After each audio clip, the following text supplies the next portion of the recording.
안녕하십니까. 2023년 문화예술교육사 교육과정 교수자 대상 세미나 미래를 향한 교육론의 발상과 전환의 사회를 맡은 극동대학교 기획처장 김창환입니다. 바쁘신 가운데 온라인으로 이 행사를 함께 해주고 계시는 모든 분들께 감사를 드립니다. 문화예술교육사 교육과정 교수자 대상 세미나는 문화예술교육사 교육의 질 강화를 목적으로 2020년부터 진행하여 올해로 4회째를 맞이하였습니다. 올해는 문화예술교육사 직무 역량 과목 중 교육론을 중심으로 변화하는 교육론의 흐름을 살펴보고 교육 현장에서 필요한 정보를 제공하고자 각 분야의 전문가를 모시고 포럼 형태로 진행하게 되었습니다. 본 행사는 한국문화예술교육진흥원 공식 유튜브 채널에서 생중계하고 있습니다. 발제가 모두 종료된 이후에 발제된 내용 관련 질의응답 시간을 가질 예정입니다. 행사 중 궁금하신 점 혹은 나누고 싶은 의견이 있으시면 실시간 채팅창에 남겨주시면 감사하겠습니다. 오늘의 행사가 문화예술교육사 교육과정을 운영하는 교수자분들께 유익한 시간이 되길 바라며 지금부터 시작하도록 하겠습니다. 먼저 순서를 소개해 드리겠습니다. 본 세미나와 문화예술교육사 자격제도에 대해 간략히 소개를 먼저 드린 이후 네 분의 전문가를 모시고 문화예술교육사 교육론과 관련된 발제를 들어보겠습니다. 그 뒤에 간단한 질의응답을 진행한 후 마무리하도록 하겠습니다. 문화예술교육사는 예술가로서의 전문성과 교육가로서의 역량이나 자질을 갖춘 전문 인력을 의미하는 국가 자격 제도입니다. 문화예술 교육에 관한 기획부터 진행, 분석, 교수, 평가까지의 업무를 수행하는 역량을 갖춘 전문 인력을 의미합니다. 문화예술 교육사는 본인의 예술 전공 분야에만 국한하지 않고 문화예술 기관 행정가, 관리자, 문화예술 교육과 등 다양한 역할을 수행할 수 있는 역량을 가지고 활동하고 있습니다. 문화예술 교육사는 문화예술교육지원법 제정 이후 문화예술교육 정책 사업이 확대되며 문화예술교육 자격에 대한 필요로 만들어진 제도입니다. 국민의 여가 시간이 증대함에 따라 문화예술교육의 수요가 지속적으로 증가하고 그에 맞는 전문성을 갖춘 인력을 필요로 하게 되어 있는데요.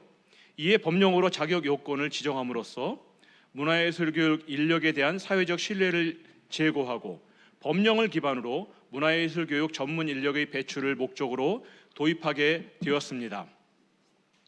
2011년 12월 문화예술교육지원법을 개정하며 자격제도가 도입되었고 2012년 시행규칙이 제정되었고 2013년부터 본격적인 자격제도 운영이 시작되었습니다.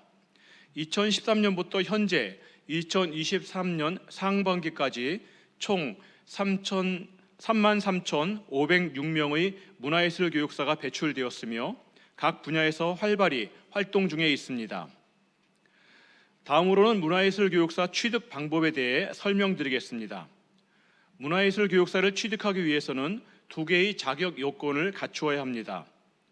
먼저 예술 전문성과 직무 역량을 갖춰야 하는데요. 예술 전문성은 대학이나 전문대학, 대학원 혹은 원격대학이나 학점은행제 기관에서 문화예술 관련 분야의 학위를 취득해야 합니다. 문화예술 교육 관련 분야는 화면에 보시는 것처럼 사진, 음악, 무용, 미술, 만화 애니, 영화, 국악, 공예, 디자인, 연극으로 총 10개의 장르를 아우르고 있습니다. 또한 전공한 분야에 해당하는 직무 역량 교과목 5과목을 이수해야 합니다. 덧붙여 설명드리자면 문화예술 교육 개론과 문화예술 교육 현장의 이해와 실습은 전 분야에 걸친 공통 과목으로 문화예술 교육사라면 필수로 갖춰야 하는 기본적인 내용을 다룹니다. 여기에 개별 분야별로 교육론, 교수학습 방법, 교육 프로그램 개발 과목에서 분야별 문화예술 교육에 대한 내용을 다루고 있습니다. 본 행사에서 다루고자 하는 교육론은 교육의 이론과 철학을 정립하는 중요한 교과목입니다.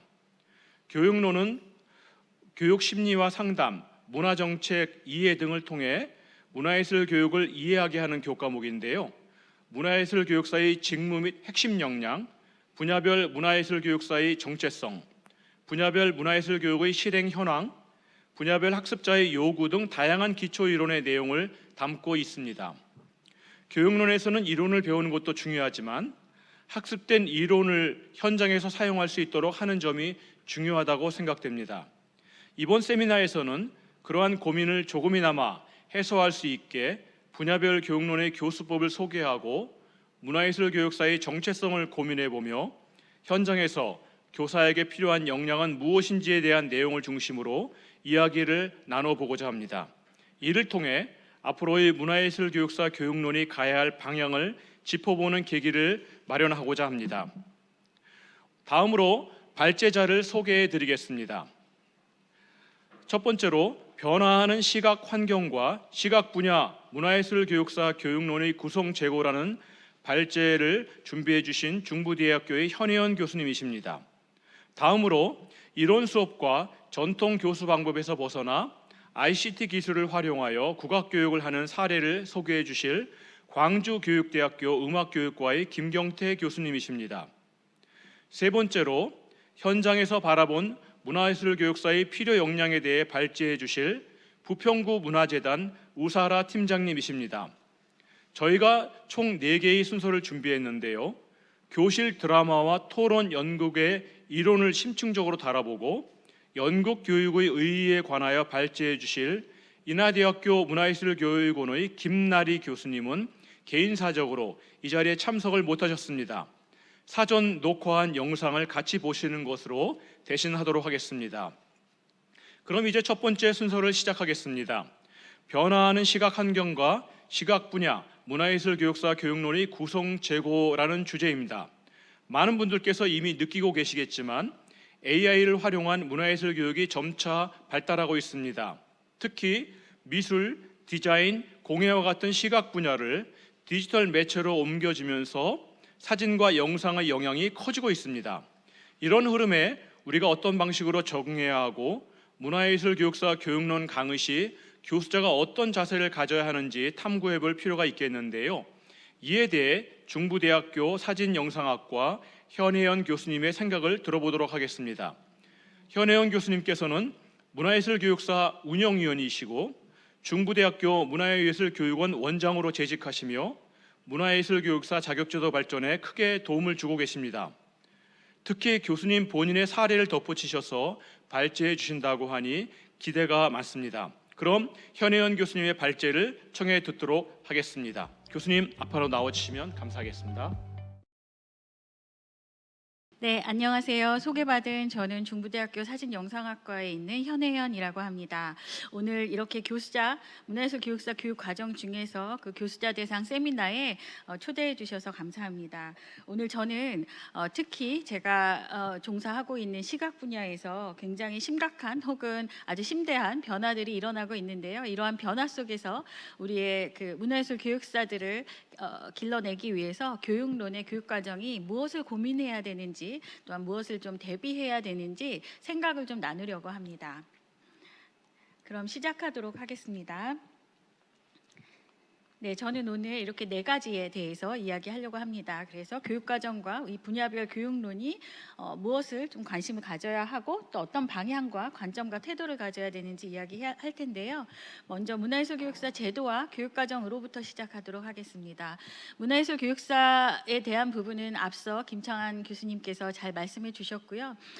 저는 여기서 문화예술 교육사가 예술가이자 교수자라는 점을 좀 강조하면서 시작하려고 합니다. 특히 현재 우리나라에는 10개 장르와 국가무형문화재 분야에 총 3만여 명의 문화예술 교육사들이 활동하고 있는데요.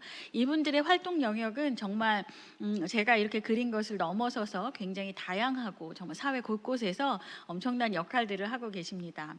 그동안 문화예술 교육사 제도는 분명한 사회적 기여가 있었다고 저는 생각을 하고 있습니다. 특히 문화예술 교육이 기존의 예술 교육과 어떻게 달랐는지에 대한, 어떻게 다른지에 대한 사회적 이해를 확대하고, 또 문화예술 교육사 교수자의 역량이나 자격 기준을 마련해서 인력에 대한 인식을 개선해 온 것, 또 이 분야의 전문 인력에 대한 전문 인력이 가지는 사회적 역할을 제고하는 데 기여했다는 점에서 저는 이 문화예술 교육사의 제도가 굉장히 중요한 역할을 했다라고 생각하고 있습니다. 그렇다면 이제 우리가 오늘 다루고 있는 분야별 교육론에 대해서 말씀드리겠습니다. 분야별 교육론은 아시는 바와 같이 5개의 직무 역량 교과 중에서 분야별 교과의 첫 번째에 해당이 됩니다. 교육 역량의 어떤 직무 역량을 함양하는 것을 목표로 해서 전반적 이해를 바탕으로 실무를 습득하는 것에 초점이 맞춰져 있죠. 그래서 여기에서는 그 분야별 문화예술 교육의 어떤 목적, 중요성, 그리고 분야별 정체성을 이해하고 학습자 혹은 지역에 대한 이해, 그리고 사업이나 프로그램 유형에 대한 이해, 그리고 교육 내용과 앞으로의 문화예술 교육사의 현황 혹은 향후 과제, 책무와 비전 등을 다루면서 구성이 되어 있습니다. 그런데 이런 지금 보여드리는 이런 교육론은요, 벌써 2015년에 이제 개정이 되면서 만들어졌기 때문에 이미 이제 8년의 시간이 지났습니다. 언제나 교육은 살아 숨쉬는 것이죠. 그렇기 때문에 교육 과정과 내용은 기본안이 있다고는 하지만 기본안을 토대로 해서 거기에 변화하는 어떤 현장과 정책을 반영하여 이것이 계속해서 조정되고 보강될 필요가 있는 것 같습니다. 그렇다면 저는 이것이 어떻게 보강되고 조정되어야 되는지에 대한 제언을 좀 하고자 합니다. 먼저 문화예술 교육사의 어떤 교육과정 설계, 교육론의 교육과정 설계에서 가장 중요한 요소는 이 3가지겠죠. 철학과 정책과 현장의 세 접점에서 어떤 균형점을 찾느냐, 이것이 교육론을 교수하는 교수자의 가장 중요한 책무이자 중요한 그 요소라고 생각을 합니다. 아시는 바와 같이 철학은 당연히 문화예술 교육이 지향하는 바에 어떤 기준축이 되어줄 거고요. 또 정책은 이 시대가 요구하는 시대적 요구와 또 공공의 방향을 일러줍니다. 또 현장은 실제 삶에 적용되는 구체성을 가지고 있는 게 현장이죠. 그래서 우리가 교육론을 교수하는 교수자의 입장에서는 이 철학과 정책과 현장이 만나는 그 접점, 그리고 이 접점 안에서 어떤 균형 감각을 가지고 구성하느냐가 굉장히 중요한 미션이 되는 것 같습니다. 그래서 지금 변화하는 이런 3가지 요소를 잘 읽고 그것을 세부 내용에 적용함으로써 교육론이 조금 더 적합한, 그리고 통합적인 그런 이해를 가능하게 하는 교육이 될 거라고 저는 생각을 합니다. 그럼 이제 각각을 조금 더 살펴보려고 하는데요. 먼저 철학은 이 3가지 요소를 살펴보면서 저는 지금 어떻게 변화해 가고 있는지도 함께 말씀드리려고 합니다. 먼저 철학은, 문화예술 교육의 철학은 문화예술의 가치로부터 도출되는 거겠죠. 저는 이 예술이 가진 힘, 또 예술의 가치, 이런 것이 문화예술 교육의 철학이라고 생각을 합니다. 특히 우리가 지금 겪고 있는 이 혼돈과 위기 속에서 어디로 가야 할지, 또 무엇을 질문해야 할지, 이것이 굉장히 중요한 시점에 있는데요. 바로 이 질문을 멈추지 않고 계속해서 질문하고 그 답을 찾게 하는 사회적 과정, 이것이 예술이 가진 힘이라고 생각을 합니다. 그렇다면 문화예술 교육에 있어서도 이 예술이 가진 힘에 대한 인식, 그리고 그것이 결국은 문화예술 교육의 어떤 철학으로 연동된다고 저는 믿습니다. 특히 우리가 겪었던 코로나로 인해서 이 예술에 대한 요구, 특히 사회 속에서 뭔가 기능하고 사회 속에서 뭔가 사회적 가치를 굉장히 실현하는 데 주목하는 이런 문화예술 교육의 어떤 철학은 지금 이 시점에서 더욱더 중요해지고 있는 것 같습니다. 다음으로 정책은 올해 초에 문체부는 문화예술 교육 2차 종합계획을 발표했습니다. 아시다시피 우리나라의 문화예술 교육은 정책과 제도가 좀 중심이 돼서 굉장히 크게 확대가 되었고, 이것을 현장이 견인해가는 형태로 문화예술 교육이 확산이 되었습니다. 그렇기 때문에 문화예술 교육사의 교육 과정에서는 이 정책의 변화를 읽는 것이 현장으로 연동할 수 있는, 또 현장에 훨씬 더 현장을 더 잘 이해하는 그런 인력을 양성하는 데 중요한 요소가 되죠. 올해 발표된 2차 종합계획은요, 국민의 우울감 심화라든가 인구 구조의 변화, 또 지역 경제의 침체와 같은 같은 그런 위기 의식을 수립 배경으로 하여 누구나 더 가까이, 더 깊게 누리는 문화예술 교육이라는 이름으로 이제 정의되었습니다. 문체부가 그 발표했던 이 추진 목표에 보시면 우리가 이것을 좀 세세히 들여다보면 우리가 문화예술 교육에서 어떤 것이 중요하고 어떤 방향으로 가야 되는구나 하는 것들을 알 수 있습니다. 특히 예를 들어서 죄송합니다. 예를 들어서 어떤 지역의 중요성이라든가 그 피부로 닿는 우리가 이제 문화예술 교육이 멀리 떨어진 것이 아니라 우리 피부에 닿도록 하는 그런 지역의 중요성이라든가 또 디지털 어떤 환경의 조성의 중요성이라든가 또 치유에 대한 강조라든가 이런 것들이 이런 발표되는 정책을 통해서 모양이 만들어지고 그것을 통해서 또 현장과 같이 상호작용하면서 문화예술 교육의 그 실제가 이루어지는 것 같습니다. 다음으로 말씀드린 것처럼 이 현장은 언제나 가장 중요한 교육사계의 주요 요소가 될 것 같습니다. 특히 사회 환경 변화가 현장 안에 빠르게 움직이고 있기 때문에 우리가 이것을 주목하는 것이 굉장히 중요한데요. 아시는 바와 같이 무엇보다 기술 환경의 급속한 도입이라든가 우리가 그동안 그 코로나로 인해서 특히 기술 환경 4차 산업혁명형 기술 환경이 가속화돼서 급격하게 전환되는 그런 상황을 겪었습니다. 또 그 과정에서 불안과 혐오의 문제가 대두되었다든가 그러면서 양극화가 심화되고 가치의 위기가 오는 그러한 시점에 서 있는 것 같습니다. 또한 생태계 파괴라든가 기후 위기와 같은 것들이 현실화되면서 윤리적 삶에 대한 인식도 변화하는 것을 우리가 목도하고 있죠.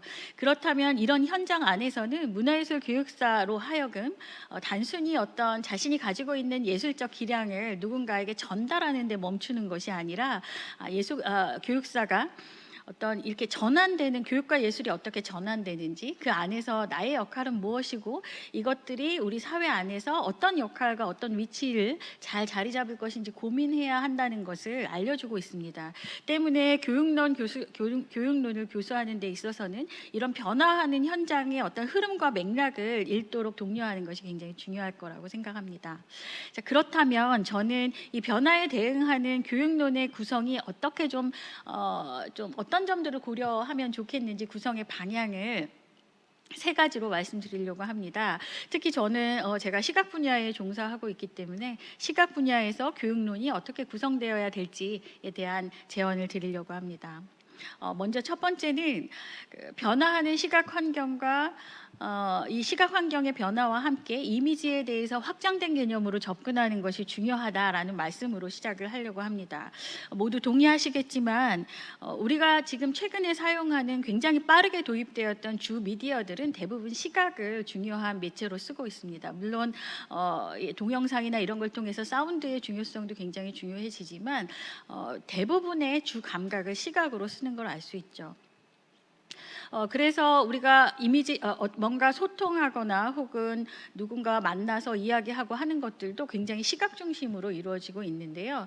그러면서 이미지를 생성하는 방식이 옛날에는 알료라든가 필름이었다면 이제는 디지털로 전환하는 시점에 있죠.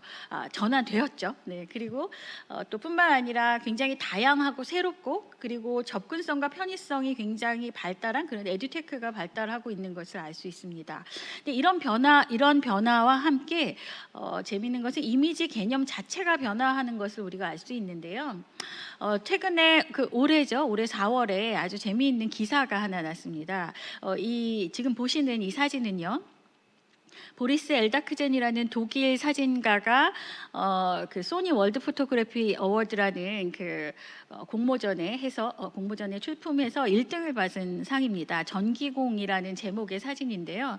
1등을 받고 그 다음에 그 수상하러 오세요 했을 때 이 엘다크젠이 수상하러 가서 이거는 AI로 만든 거다. 그렇기 때문에 나는 이 상을 받지 않겠다라고 라고 이제 선언을 하죠. 그러면서 오히려 나는 돈을 받지 않아 않았고 내가 여기 오는데 비행기 표를 사야 됐기 때문에 오히려 돈을 썼다. 하지만 내가 여기 온 이유는 우리가 이 AI가 만들어내는 이 이미지에 대해서 뭔가 논의를 해야 될 시점이다. 이것을 더 이상 미룰 수 없다는 점을 강조하기 위해서 이 자리에 왔다라고 얘기하죠.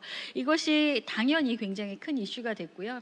그렇다면 이 이미지, 만들어지는 이미지 혹은 특히 이제 이렇게 현실을 담는 사진 이미지와 그다음에 이렇게 AI가 자동적으로 데이터로 만들어내는 이미지 사이에서 우리는 이미지를 뭐라고 정의해야 되지 하는 문제가 생기게 됩니다. 특히 또 한 가지 재밌는 거는요. 자, 이 사람이 들고 있는 거는 카메라인데요. 파라그라피카라는 카메라입니다. 앞에 보시면 뭔가 이렇게 홍게 같은 것이 이렇게 붙여 있는데요. 렌즈가 없는 카메라입니다.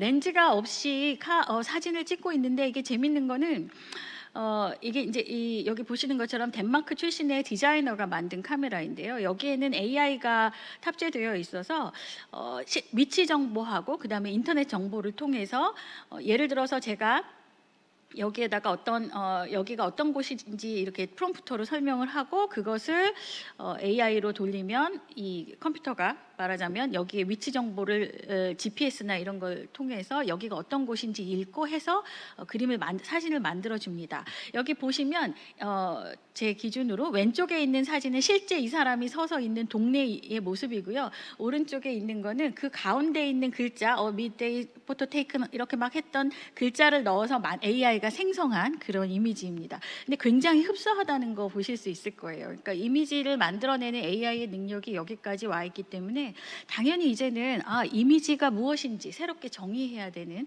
그 과제가 우리한테 있는 거죠. 그렇다면 이것에 대해서 교육론에서는 무엇을 다뤄야 할까? 먼저 시각 분야에 대한 포괄적 접근 굉장히 중요합니다. 이제는 뭐 회화 혹은 사진, 영상, 만화 이렇게 나누는 것이 아니라 이것들을 주제와 필요에 따라서 자유롭게 사용될 수 있도록 포괄적으로 접근할 것이 필요합니다. 또 하나는 이미지를 좀 사회적 관점으로 접근하는 것이 필요합니다. 이미지는 언제나 인간의 역사와 함께 그 동굴에 그렸던 그 물소 그림 있잖아요. 동굴 벽화로 시작해서 지금의 AI 이미지까지 언제나 이 이미지는 인간의 역사적 사회적 필요에 따라서 계속해서 변화해 왔습니다. 그렇다면 이제 우리가 다루는 시각 이미지들은 단순히 하나의 이미지가 아니라 그것이 인간의 역사, 문화, 사회와 어떻게 연동하면서 어떻게 충돌하고 또 새로운 문화를 만들어내는지 읽어내는 것이 필요하고 이것이 교육론의 굉장히 중요한 내용이 되어야 된다는 것입니다. 또 하나 이미지 제작 도구에 대한 인식의 변화도 숙고할 필요가 있습니다. 이 부분에 대해서는 요 뒤에서 또 말씀드릴 수 있을 것 같습니다.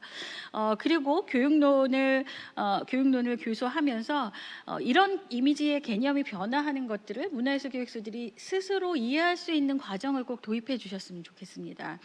또한 이 교육사들이 다양한 이미지 도구를 실험하고 접목할 수 있도록 독려하는 것이 교수자에게는 굉장히 중요하다고 생각합니다. 사실 그런데 이런 생각 드실 거예요. 나도 AI 잘 모르는데 어떻게 독려하나 라는 생각을 하실 텐데 사실 스마트폰을 사용하실 수 있는 정도라면 누구나 지금 나오는 VR, AR 혹은 이미지 생성형 AI와 같은 그런 도구를 사용하실 수 있습니다. 지금 제가 지금 현재 저희 학교에서 하고 있는 꿈다락 사업 중에 어린이 프로그램에 크크마을의 키키 광장이라는 프로그램이 있습니다. 스스로 상상한 크크마을을 이미지 생성형 AI를 활용해서 다음과 같이 시각화했는데요.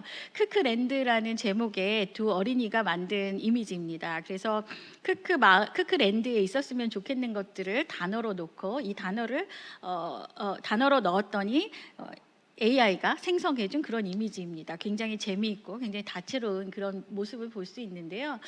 이런 부분들이 에듀테크가 굉장히 발달했기 때문에 전혀 어렵지 않게 사용할 수도 있다는 겁니다. 그래서 저는 아이들은 근데 이거를 단순히 재밌네 이렇게 쓸 수 있네를 멈추는 것이 아니라 이것을 통해서 이 AI라는 새로운 도구가 아이들의 상상력을 돕는 도구가 되기도 하고 또 재밌는 거는 이 AI는 한계도 명확합니다. 예를 들어서 쓸 수 없는 단어가 있고요. 또 검색할 수 없는 것들이 있습니다. 그래서 그 한계도 아이들이 스스로 스스로 탐색하는 것을 알 수 있습니다. 또 최근에는 이 AI와 관련돼서 저작권 이슈가 굉장히 첨예한데요. 그래서 이런 것들을 아이들이 직접 해보면서 그 안에 있는 가능성과 한계들을 좀 스스로 생각할 수 있게 되더라고요. 그래서 선생님들께서, 교수자께서 이런 부분들을 겁내기보다는 굉장히 쉬워진 이 에듀테크를 좀 활용해 보시면 좋겠다는 말씀을 드립니다.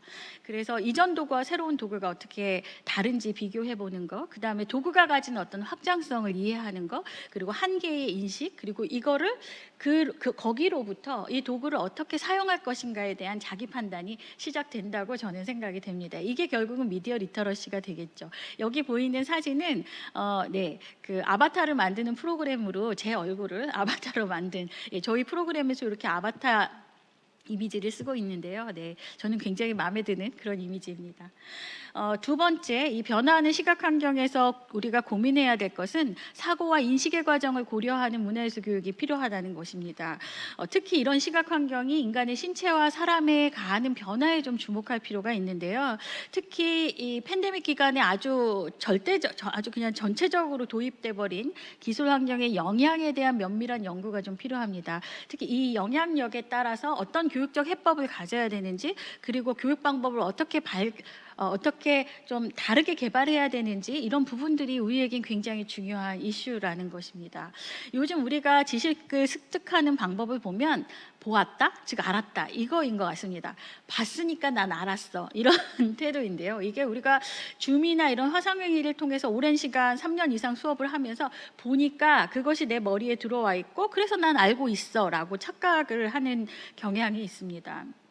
그런데 우리가 뇌의 영역과 지식화 과정을 좀 생각해 보면, 이렇게 시각으로 들어오는 거는 이 후두 옆 부분에 있는 시각 피질에서 시각 정보를 처리하게 됩니다. 눈으로 들어온 것이 다시 뒤에서 처리를 하게 되고, 이 처리된 것이 다시 앞에 전두엽으로 이 정보를 보내서 전두엽에서 높은 수준의 사고라든가 깊이 있게 사고한다든가 또 언어화한다든가 혹은 의사결정이나 이런 것들을 해야 되는 것입니다.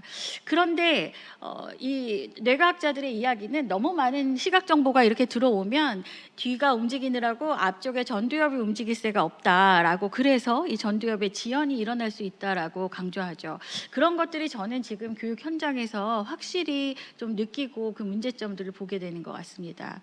특히 스마트폰 같은 경우에는 더 빠르게 스쳐 지나가기 때문에 이것이 지식화할 수 있는 그런 시간이 없는 거죠. 그렇다면 문화예술 교육에서는 사고와 인식의 과정을 고려해서 깊이 생각하는 힘을 기르는 것이 먼저 우선되어야 된다라고 생각을 합니다. 그래서 시각 이미지를 보고 그것을 통해서 생각할 시간을 부여하고 또 그 생각을 다시 나누고, 그래서 타인과 공감하는 교육이 인간의 고른 발달과 그리고 인간이 스스로 자신의 삶을 잘 주체적으로 이끌어갈 수 있는 그런 교육의 기본이 될 수 있다고 생각합니다. 그래서 교육 과정에서 이런 부분들이 조금 더 많이 다뤄져야 한다고 생각을 합니다.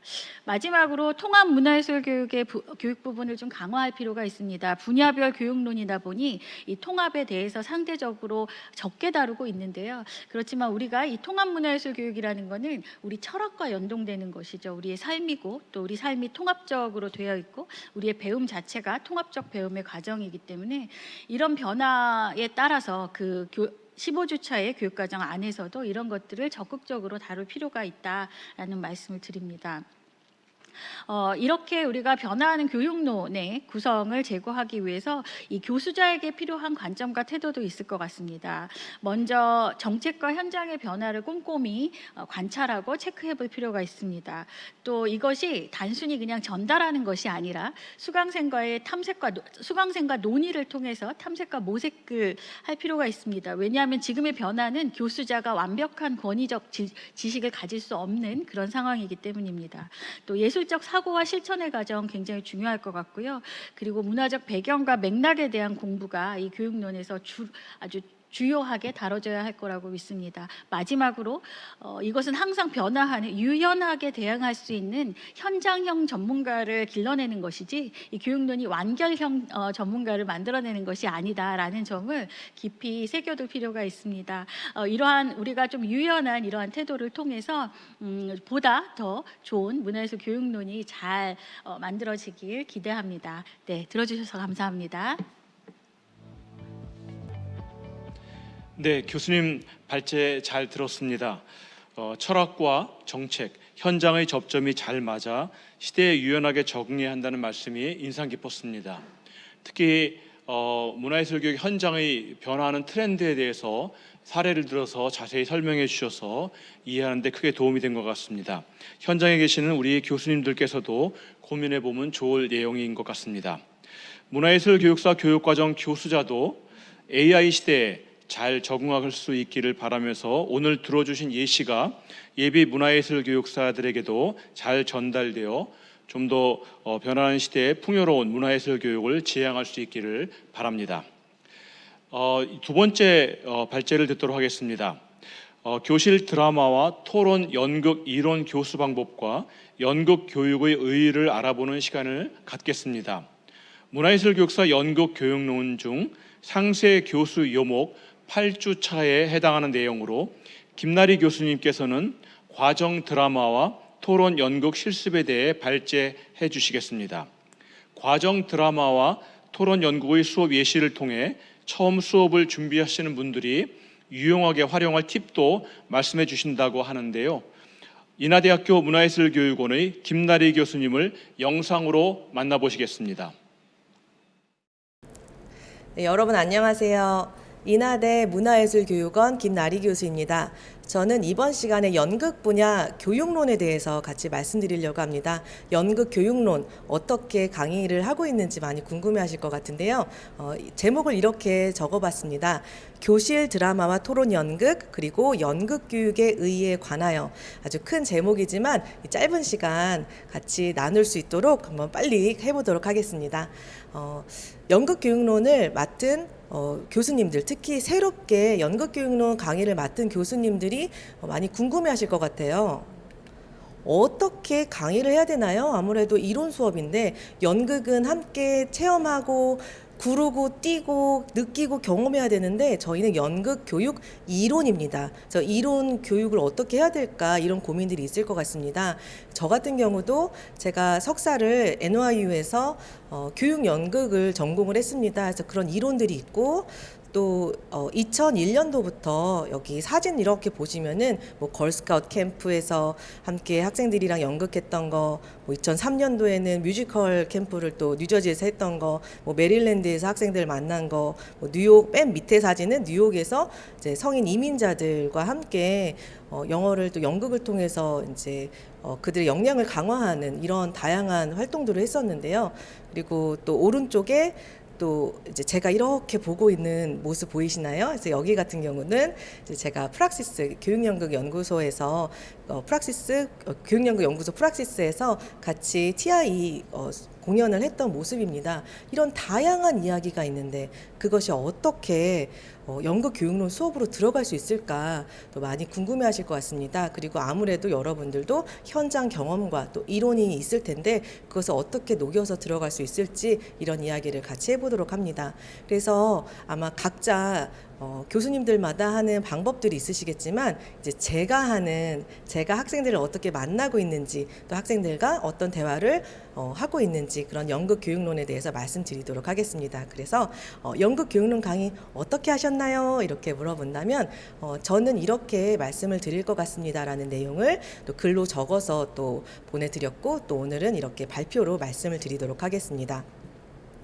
네, 많은 내용들이 있습니다. 특히 뭐 대상자에 대한 이해도 있고 또 뭐 창의적 드라마, 연극 놀이 이런 부분들에 대한 것, 또 학교 교육에 대한 것, 문화예술 교육에 대한 전반적인 이해 여러 가지가 있지만 이번 시간에는 이제 과정 드라마, 특히 스토리 드라마 그리고 토론 연극 자체가 아니라 이 스토리 드라마 안에서 어떻게 활용되고 있는지 그리고 그것을 제가 어떻게 강의하는지 또 학생들의 반응과 함께 이야기를 하겠습니다.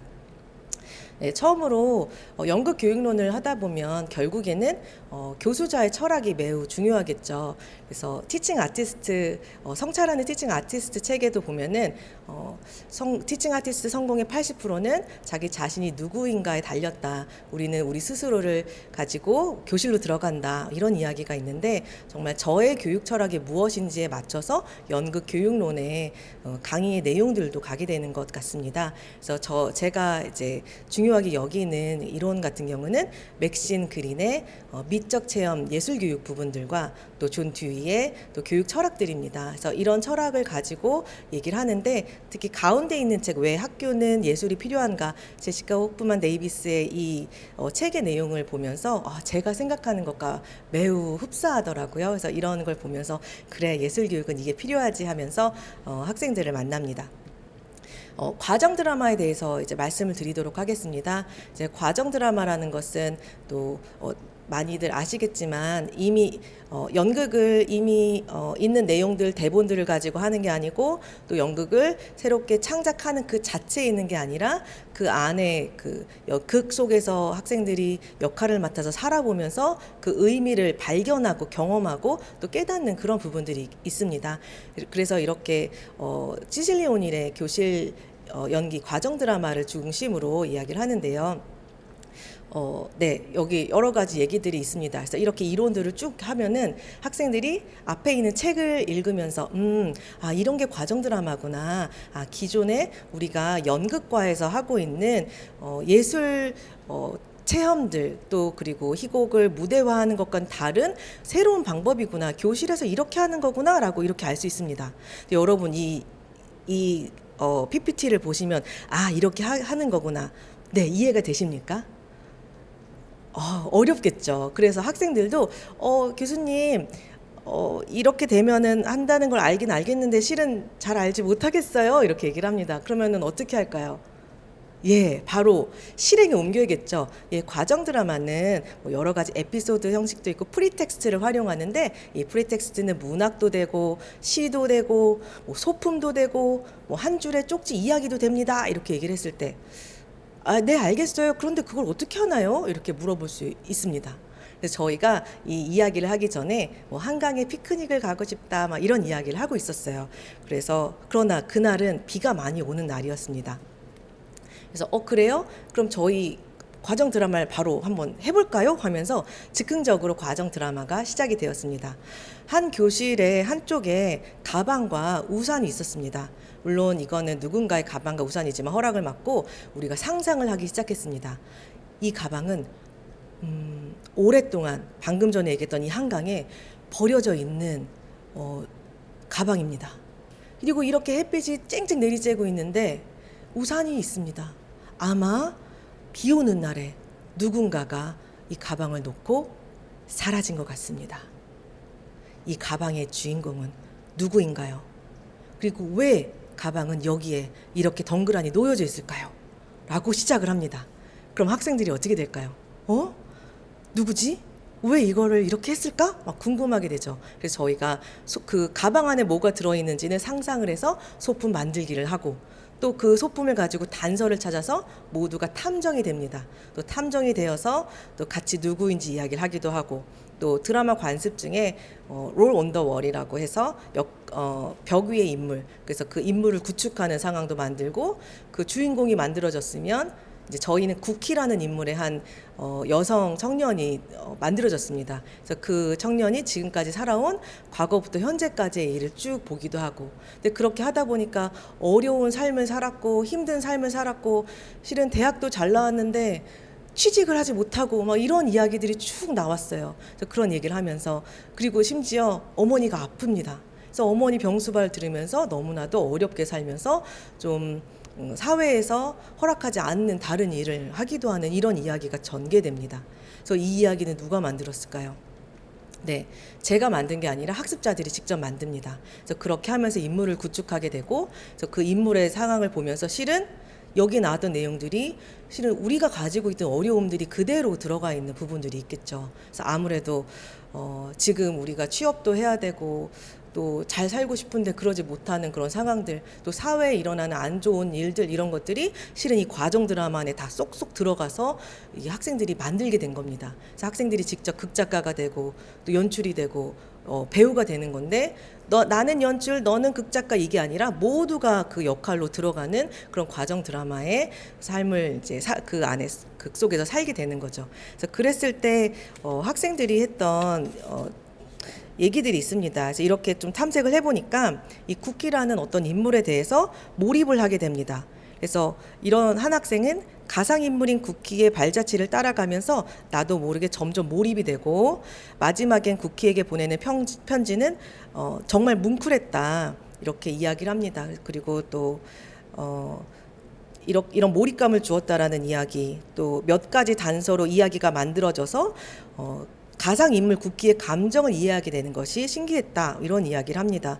그리고 내가 만약 이 인물이라면 어떤 기분이었을까, 어떻게 행동했을까, 여러 정서를 불러일으켜 여러 의미에 대해 생각해 보았다. 이렇게 학생들이 이렇게 일지를 작성을 했습니다. 그래서 과정 드라마를 통해서 내가 연기를 해서 재밌었어요. 이게 아니라 그 연극을 하면서 이 주인공의 이야기를 쭉 살아가면서 나에 대한 생각도 해보고 그 인물에 대한 몰입과 그 정서, 그 의미를 또 발견하고 또 거기에서 나왔던 사회 문제들을 같이 의논할 수 있는 이런 이야기가 됩니다. 그래서 시실리 오닐 같은 경우는 또 프랭크 밀러가 마을로 돌아온다라는 어떤 그 쪽지 하나로 연극을 이어갑니다. 그래서 또 그 쪽지로 이 프랭크 밀러 누군가 왜 10년 전에 이곳에서 떠나게 됐을까, 왜 다시 돌아올까 이런 얘기를 쭉 가면서 하는 이야기들을 이제 책에 써놨는데요. 그래서 시실리 오닐은 이렇게 얘기합니다. 경험은 그 자체가 목적이었고 참여자들은 그 자체 행위의 관객이 되었다 이렇게 이야기를 합니다. 그래서 우리 학생들은 이런 과정 드라마 경험을 하면서 이렇게 얘기를 합니다. 과정 드라마를 진행하면서 김국희란 인물에게 몰입하게 되고 진지하게 고민하는 나 자신을 발견했을 때 매력을 느낄 수 있었다. 또 처음으로 접해본 과정 드라마는 여태 해왔던 연극 활동과는 매우 달라 신선하였다 이렇게 얘기합니다. 그래서 이전에 했던 그 연극 전공자들의 연극과 다른 교육을 이제 받으면서 그 이론에 나와 있는 이스코트의 디아이, 시실리 오닐의 또 이런 또 과정 드라마 이런 부분들을 직접 즉흥적으로 할 때에 이들이 더 이것을 경험하고 내 것으로 만들 수 있는 부분이 될 수 있었습니다. 그 다음에는 이제 스토리 드라마입니다. 이제 과정 드라마 같은 경우는 여기에 있는 걸 가지고 이야기의 한 시작으로 갈 수도 있는데 이제 스토리 드라마는 이미 있는 과정, 이미 있는 이야기를 중심으로 해서 연극을 또 만드는 게 초점이 아니고 또 그걸 직접 해보면서 경험하고 의미를 발견하는 게 중요합니다. 그래서 특히 김주영 교수님의 생각이 터지는 교실 드라마 책을 보면 선녀와 나무꾼 이야기가 있습니다. 여러분들 선녀와 나무꾼 이야기 재미있게 읽으셨습니까? 동화 기억나십니까? 또 어떤 생각이 드십니까? 그래서 아마 쑥 지나갔을 수 있었던 것을 선녀의 입장, 나무꾼의 입장, 그리고 이렇게 아파서 누워 계시는 노모의 입장, 어머니의 입장 이런 부분들을 이제 같이 보게 됩니다. 그리고 거기에 더해서 선녀는 하늘나라에서 정말로 편안하게 손에 물 한 방울 안 묻히고 살았는데 내려옵니다. 그럼 이 땅에서 어떻게 됐을까요? 설거지를 잘했을까요? 쨍그랑 아마 그런 소리도 났을 거고요. 그 집을 지나갈 때마다 무슨 밥 타는 냄새가 나. 아이고 어머니가 맨날 속상해 하신데 그렇게 일을 못한대. 막 이런 얘기를 할 수도 있고 그 주변 사람들의 이야기도 하면서 그 서로 다른 관점과 이야기들을 나누기도 합니다. 그래서 아이 둘을 낳을 때까지 나무꾼이 원하는 삶, 선녀가 원하는 삶이 이렇게 다르게 되겠죠. 그래서 이런 부분들을 같이 나눕니다.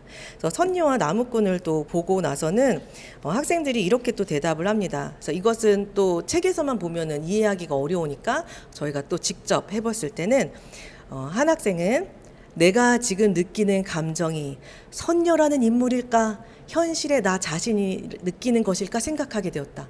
이게 과연 내가 그냥 연기로 역할로 보통 축 들어가서 그 연기를 하잖아요. 근데 여기는 그냥 나로서 선녀가 돼서 활동을 해보니까 이게 뭐지? 그때 선택은 왜 내가 그렇게 했지? 라고 고민을 하면서 자기 관객의 입장이 됩니다. 몰입해서 들어가서 했던 것이 이제 그 역할에서 빠져나와서 이제 거리를 두고 이제 미적 거리에서 비판적으로 성찰을 하게 되는 거죠.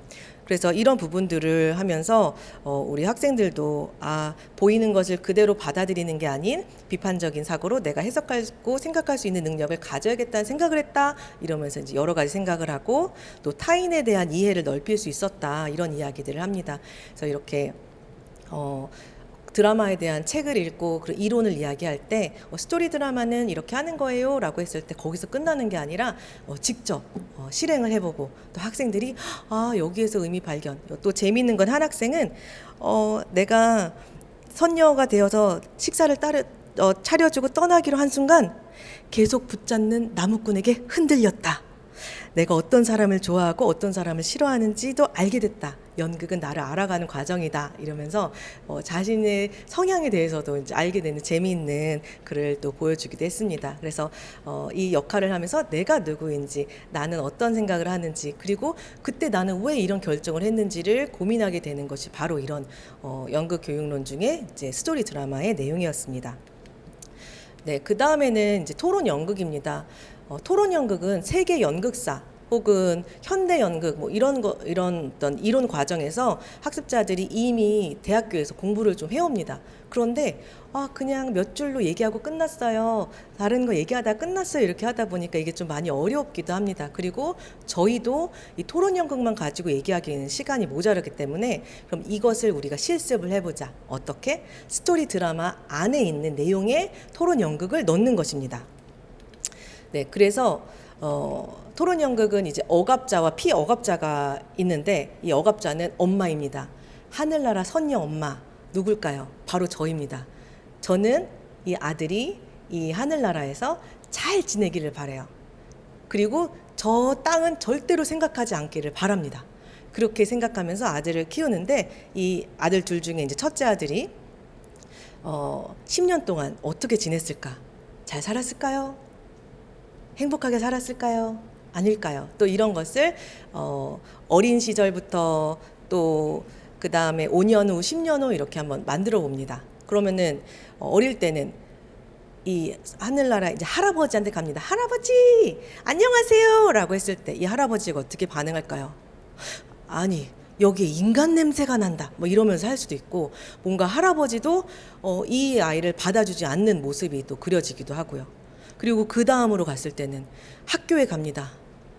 이 학교에는 모두가 선녀들, 모두가 그 신계에 있는 분들이죠. 그런데 절반은 인간의 피를 가지고 있는 아이가 학교를 갑니다. 그럼 어떤 상황이 일어날까요? 또 뭔가 왕따, 학교폭력 이런 생각이 좀 나시죠. 그럼 그런 거를 또 만들기도 합니다. 그리고 아이는 계속 아빠를 그리워하고 그리워합니다. 나를 너무 사랑해주던 할머니도 생각나고 난 더 이상 여기서 살 수 없다. 나는 내려가서 이 땅에서 살 거야 라고 얘기를 할 때 이때 이제 아이가 엄마한테 얘기를 하죠. 엄마, 나 내려가서 살 거예요. 날 막지 마세요. 그런데 이 아이는 몇 살이에요? 10년 후니까 15살, 중학교 2학년입니다. 엄마는 성인이 될 때까지 여기 있어라 라고 하면서 계속 타이릅니다. 그러면 끝까지 엄마가 그래 가라 라고 할 때까지 우리 학습자들은 어떻게 합니까?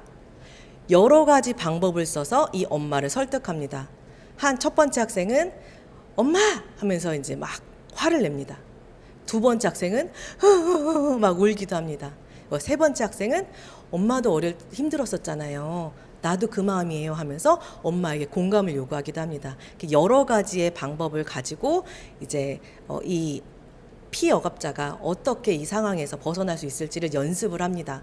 네, 그렇게 토론 연극을 준비를 하는데 이거를 하면 좋은 부분들 같은 경우에는 또 학습자 A 같은 경우는 이렇게 얘기합니다. 관객으로만 있을 때 답답함을 해소할 수 있었다. 저희가 이제 연극을 한 학생과 했을 때 연기를 보여줬을 때 저 아들이 저렇게 하지 말고 이렇게 하면 좋을 텐데 스탑! 제가 해보겠습니다 하고 나와서 이제 직접 해보니까 그런 걸 좀 해소하기도 했었고, 또 어떤 학생은 내가 직접 연기는 안 했지만 마음속에서 계속 얘기하고 싶은 욕구가 올라왔다. 너무 이건 일지를 쓰지 않으면 알 수 없는 그런 내용까지도 적어줬는데요. 그래서 이런 얘기를 했습니다. 그런데 이렇게 하다 보니까 엄마가 쉽게 물러나지 않아요. 이 억압자는 갑자기 천사가 돼가지고, 물론 선녀지만 갑자기 그래 가렴 안녕 이렇게를 안 합니다. 그러다 보니까 이제 학습자 M 같은 경우는 억압을 받는 이 연극을 보면서 답이 없다라는 생각을 했다. 너무 당혹스럽고 심하게는 절망적이라는 생각이 들었다. 이렇게 얘기를 합니다. 그런 상황에서 이제 얘기를 합니다. 그러면은 우린 이걸 왜 할까요? 억압만 있는 연극을 왜 할까요? 네, 바로 연극이 좋은 거는 다시 할 수 있다라는 것. 그러면 이 상황을 다시 재현하고 다시 재현하면서 해결 방안을 찾을 때까지 우리가 계속 시도하고 또 시도해 보는 것입니다.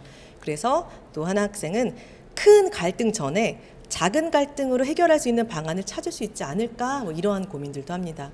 여기에 더해서 저도 저의 연극교육의 의의나 이런 철학들을 같이 얘기합니다. 이것은 또 보알이 가지고 있는 철학을 같이 나누는데요.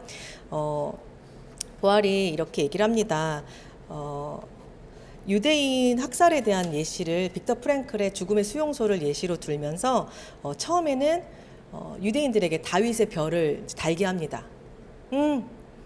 뭐 이 정도는 우리가 수용할 수 있지, 우리가 참으면 되지 하고 작은 억압에 참습니다. 그러다가 법률가, 의사 이런 직업을 가지지 못하게 합니다. 조금 더 억압이 좀 세지는데 그래, 우린 다른 것도 할 수 있지 하고 참고, 그 다음에 어떻게 되나요? 개토에 모여 살게 합니다. 그리고 그 다음에는 억압이 더 커지죠. 그 다음엔 죽음의 수용소로 집합을 합니다. 그렇게 수송이 돼가는 과정. 그 다음엔 바로 가스실로 또 들어가게 됩니다. 그때 빅터 프랭클이 이렇게 이야기합니다. 가스실에서 우리가 할 수 있는 일은 아무것도 없었다. 그러나 그 전에 우리가 뭔가를 할 수 있지 않았을까? 이미 그렇게 너무나 큰 억압이 됐을 때는 아무 손을 쓸 수가 없습니다.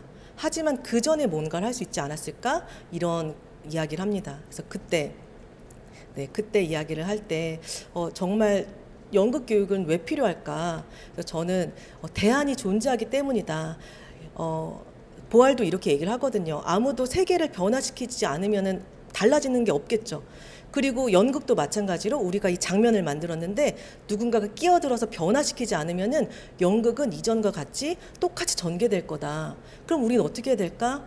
계속 시도하고 또 시도하면서 그 변화를 향해서 나아가자. 더 커지기 전에, 더 문제가 생기기 전에 나아가면 좋겠다, 이런 얘기를 합니다.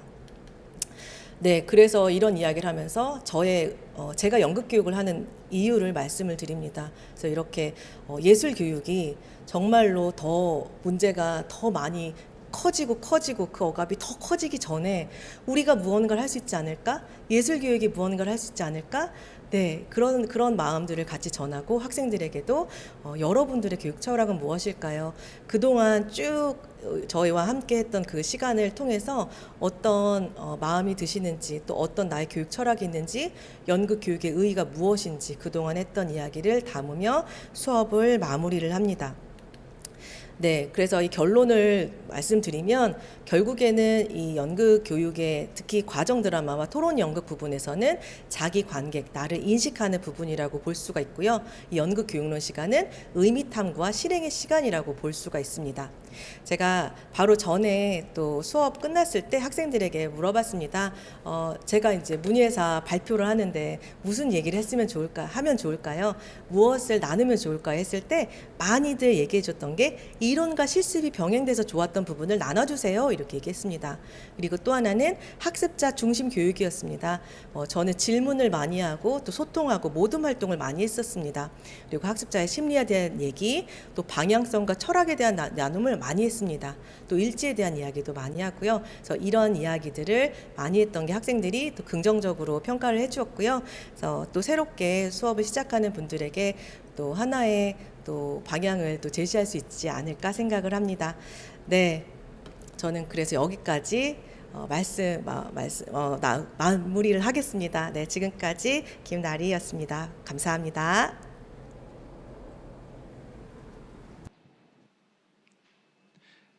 김나리 교수님, 좋은 강의 감사드립니다. 화면 밖으로 교수님의 교육사를 향한 열정이 느껴질 정도입니다. 이 시간을 통해 왜 문화예술 교육사를 해야 하는가라는 기본적인 질문을 다시 던져보게 되었습니다. 감사합니다. 이제 세 번째 발제를 듣도록 하겠습니다. 세 번째 발제는 국악 분야 교육론에 관한 내용입니다. 상세 교수 요목 14주차의 문화예술 교육으로서의 국악교육의 발전 방향이란 주제와 연결할 수 있습니다. 교육 현장에서 이슈가 되는 통합 문화예술 교육, 그중 ICT 기술을 적절히 활용해서 현장에서 주목받고 있는 분을 모셨습니다. 광주대학교 음악교육과의 김경태 교수님께서는 ICT를 활용한 교육, 새로운 국악 교수 학습 방법을 개발하고 계시다고 합니다. 오늘은 문화예술교육사 교육론 강의 시 접목할 수 있는 교수 방법을 중심으로 말씀해 주실 텐데요. 추가로 현장에서 통합예술교육을 지향해야 하는 이유도 교수님의 경험과 함께 말씀해 주신다고 하니 국악교육의 신선한 사례를 궁금해하시는 분들에게 도움이 될 것으로 기대가 됩니다. 그럼 김경태 교수님의 발제를 청해 듣도록 하겠습니다. 네, 안녕하세요. 소개받은 광주교육대학교 음악교육과 교수 김경태라고 합니다. 이렇게 의미 있는 세미나에 참석할 수 있어서 영광입니다. 오늘 저는 ICT 기술을 접목한 국악 교수 방법 사례를 여러분들과 나누려고 합니다. 네, 오늘의 발표 내용 중에 가장 중요한 부분들은 VR을 활용한 대치타 감상 수업, 그리고 블록 코딩을 활용한 음악 감상 수업입니다. 급격히 발전하고 있는 과학정보통신 기술의 영향으로 우리가 너무나 피부로 느끼고 있는 것처럼 전 세계는 그 어느 때보다 역동적으로 변화하고 있습니다. 이러한 변화에 적응하기 위해서 사회 전 영역에서는 다양한 노력을 하고 있습니다. 교육 분야 역시 여러 연구들과 전통적인 수업의 단점을 보완하기 위한 노력을 하고 있습니다. 실제로 화면에서 보고 있는 것처럼 2025년부터 학교 현장에 적용되는 2022 개정 교육과정은 미래 변화 대응 역량 및 기초소양 강화를 목표로 디지털 기초소양 및 정보교육, 학생 맞춤형 교육 확대를 강조하고 있습니다. 또한 학습자 중심 수업, 학습자 맞춤형 수업, 문제 중심형 수업들과 같은 다양한 교수 방법에 대한 연구가 활발하게 진행되고 있습니다. 이러한 변화는 단순히 교수법이나 기술을 접목하는 것을 뛰어넘어서 교수자가 중심이었던 수업에서 학습자가 중심이 되는 수업으로의 변화를 의미하는 것입니다. 국악교육 역시 이러한 변화에 맞춰서 다양한 교수법들이 연구되고 활용되고 있습니다. 특히 기존의 도제식 수업이 아닌 학습자 중심의 수업으로의 변화가 두드러지고 있습니다. 이에 학습자의 국악 수업에 대한 학습 동기 증진을 위해 다양한 수업이 더욱더 개발이 되어야 될 것입니다. 오늘 발표에서는 본 발표자가 국악을 활용한 수업 중에서 학습자의 학습 동기를 높인 사례를 공유하고 특히 VR과 블록 코딩을 접목한 학습자 맞춤형 국악 수업 방법을 소개하고자 합니다. 네, 먼저 VR을 활용한 통합적 대치타 감상 수업입니다. 대치타는 초등학교 교과서부터 중학교, 고등학교 교과서까지 반복해서 등장하는 중요한 감상 제제곡입니다. 대치타 활동을 VR을 활용해서 진행하였는데요. 해당 수업은 그림에서 보는 것처럼 네이버 포스트를 활용한 이론 수업, 그리고 VR을 활용한 집사 악보 및 대치타 연주 활동으로 진행되었었고 중고등학교 과정에서는 2차 시, 초등학교 과정에서는 3에서 4차 시로 진행을 하였습니다. 네, 그리고 이론과 활동, 이론 이전 그리고 활동 이후에는 음악 감상하는 시간을 가졌는데요. 실제로 이런 통합적 감상 수업을 하고 난 뒤에 음악을 감상했을 때 어떤 변화가 있었는지에 대한 이야기도 잠시 뒤에 나누도록 하겠습니다. 네, 수업은 먼저 말씀드린 것처럼 네이버 포스트를 활용해서 이론을 배우는 과정을 하였는데요. 이 과정은 전통적인 교수법처럼 교사가 중심이 되는 수업이었습니다. 다음으로 악보를 만드는 활동이었는데 이거는 VR을 활용해서 진행을 하였습니다. 이 부분은 교사는 역할을 조금 내려놓고요. 학생들이 VR을 직접 활용해서 악보를 만들고 음악을 듣는 활동을 하였고요. 마지막 과정인 실제로 대치타 연주하기 역시도 학생들이 직접 VR을 활용해서 악사들이 어떻게 연주하는지 직접 보고 본인들이 따라서 연주하고 악보는 어떻게 구성되어 있는지, 연주는 어떻게 해야 되는지, 연주 대형은 어떻게 해야 되는지에 대해서 학생들이 스스로 자기 주도적으로 진행하였습니다. 하지만 연주에 대해서 어려움이 있는 경우에는 교사의 도움을 받았습니다. 또한 학교에 대치타 악기가 없는 경우에는 대체 악기를 활용하였습니다. 이런 수업에서 VR을 활용한 이유는 다음과 같습니다. 사실 국악 수업의 한계로 많이 지적되고 있는 것이 학생들의 흥미도가 떨어지고 많은 수업에 활용할 자료가 많이 없으며 능동적인 수업이 되기 어렵다라는 단점들이 여러 연구를 통해서 나타나고 있습니다. 이런 어려움을 해결할 수 있는 방안으로 고민했던 것이 바로 몰입, 감정이입, 행위 주체성, 능동적 수용, 그리고 실제감이라는 이 VR을 활용하면 이런 한계를 해결할 수 있지 않을까 사실 고민을 했었습니다. 그래서 VR을 활용한 수업을 했었는데요. 방금 말씀드린 것처럼 VR은 실제감, 몰입감, 행위 주체성, 또한 흥미성이라는 큰 특징을 가지고 있습니다.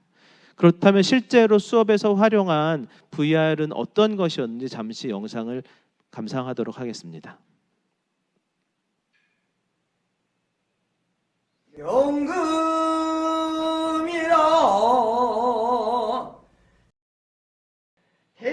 네, 본 영상은 유튜브에서도 확인할 수 있는데요. 360도 영상이기 때문에 지금 화면에서는 그 구현이 좀 잘 안 되고 있긴 하지만 사용자가 보고 싶은 화면으로 시선을 옮겼을 때 이 화면이 변화되는 것을 확인할 수 있습니다. 네, 영상 멈추도록 하겠습니다. 네, 이미 많은 분들께서 360도 동영상을 경험해 보셨기 때문에 어떻게 운영이 되는지 아실 수 있을 것 같습니다. 네. 네, 방금 우리가 노래를 방금 이렇게 대치타의 앞부분에 집사라고 하는 지휘자 역할을 하는 분들 노래를 들었는데요. 1차 시가 바로 이 집사의 노래를 듣고 나만의 악보를 만드는 것이었습니다. 뭐 제가 노래를 잘 부르진 않지만 잠시 불러드리면 명금이라 되치타 하랍신다 이렇게 짧은 곡입니다. 근데 학생들에게 한 차시 동안 이 곡을 반복해서 들으면서 악보를 만드는 활동을 했었습니다. 과연 학생들은 잘했을까요? 네, 너무나 잘했습니다. 네, 여러 가지 예시를 보여드릴게요. 우리가 많이 볼 수 있는 가락선 악보입니다. 네, 가락선 악보를 만든 친구들도 많이 있었고요. 가락선의 음의 높이까지 표시를 해주고 있습니다. 또한 이 가사들을 음악의 느낌대로 이렇게 만들어서 하고요. 중간중간에 명금이라 이렇게 떠는 소리 같은 경우도 굵게 이렇게 표시하고 있는 악보들도 많이 만들 수 있었고요. 네, 이 악보는 어떤 의미입니까? 라고 물어봤더니 마치 이 집사의 노래가 집사의 외침이 영화에서 큐 하는 느낌 같았다고 합니다. 어떤 영상의 시작, 촬영의 시작을 의미하는 거죠. 그런 느낌이 들었기 때문에 영화의 진행 같은 모습을 과 가락선을 함께 그렸다고 또 이야기한 친구들도 있었습니다. 네, 쭉 보도록 하겠습니다. 네, 물결 치는 것처럼 꿀렁꿀렁한 느낌이 났습니다라고 했던 친구도 있었고요. 음 높이를 다양하게 표시한 경우도 있습니다. 사람의 모습으로 연주한 치타대의 모습이라고 합니다. 중간중간 이렇게 사람 몸이 흔들흔들 거리는 것은 음의 흔들림을 이야기하는 것입니다. 네, 다양한 활동을 통해서 학생들이 자기만의 악보를 만들 수가 있었습니다. 사실 이 활동에서의 목표는 악보 만들기라기보다 반복해서 VR이라는 신기한 기술을 활용하다 보니까 학생들이 되게 재밌게 수업을 진행을 할 수 있었어요. 근데 목표는 악보를 그리기라기보다 반복해서 이 곡을 들으면서 이 곡과 친해지기였습니다. 그래서 이 수업이 모두 끝나고 학생들은 복도에서 명금이라 대치타 노래하면서 다녔다라는 또 후문이 있습니다. 네, 다음으로는 또 넘어가도록 할게요. 네, 다음으로는 실제로 대치타 연주하기를 했습니다. 과연 대치타 연주하기가 학생 수업에서 가능할까요? 라는 질문이 있을 수 있는데요. 방금 우리가 보셨던 것처럼 VR 같은 경우 자기가 보고 싶은 화면만 볼 수 있기 때문에 학생들 모듬을 나눠서 학생들에게 각자 모듬에서 원하는 악기들을 나누어라. 그래서 그 각자 악기를 맡은 학생들이 VR을 활용해서 그 악기의 연주 모습을 따라하고 연주법들을 스스로 익히는 과정을 진행을 하였습니다. 이때 선생님은 지켜보고 있고 학생들이 도움을 요청하였을 때만 도움을 주었습니다. 학습자 스스로 연주를 하도록 하는 과정이었습니다. 역시 VR을 활용하였기 때문에 학생들이 보고 싶은 수동적이 아니라 능동적으로 수업에 임할 수가 있었습니다. 그 예시들을 한번 볼 건데요. 실제로 대치타 악기가 학교 현장에 있는 경우가 거의 없기 때문에 대체 악기들을 활용하였는데요. 영상들을 보시면서 어떤 악기들을 활용했는지 한번 또 우리가 탐색해 보면 좋겠습니다. 먼저 첫 번째 결과물입니다. 네, 이 학교 같은 경우는 실제로 대치타 악기를 대여해 줬습니다.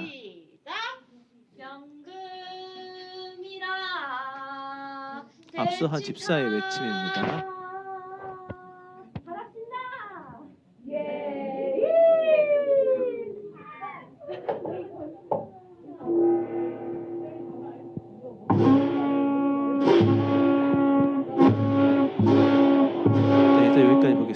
실제로 태평소까지 연주하면 좋겠지만 태평소는 어렵기 때문에 태평소를 제외한 곡들을 하였습니다. 네, 다음 영상입니다.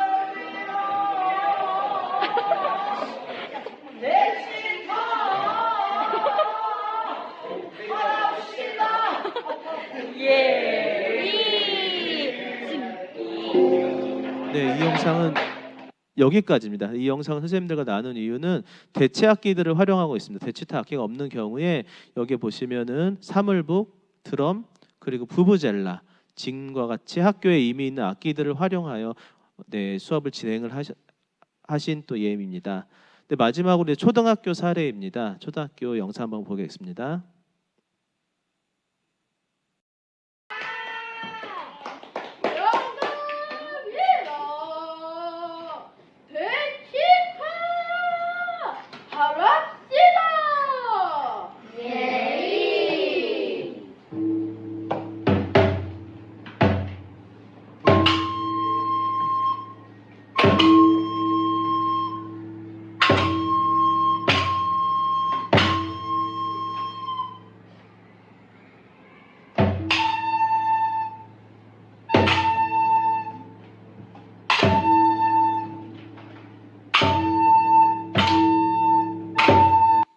네, 여기까지 보도록 하겠습니다. 그럼 과연 이 수업들이 어떤 의미가 있었는지 또 궁금하실 것 같습니다.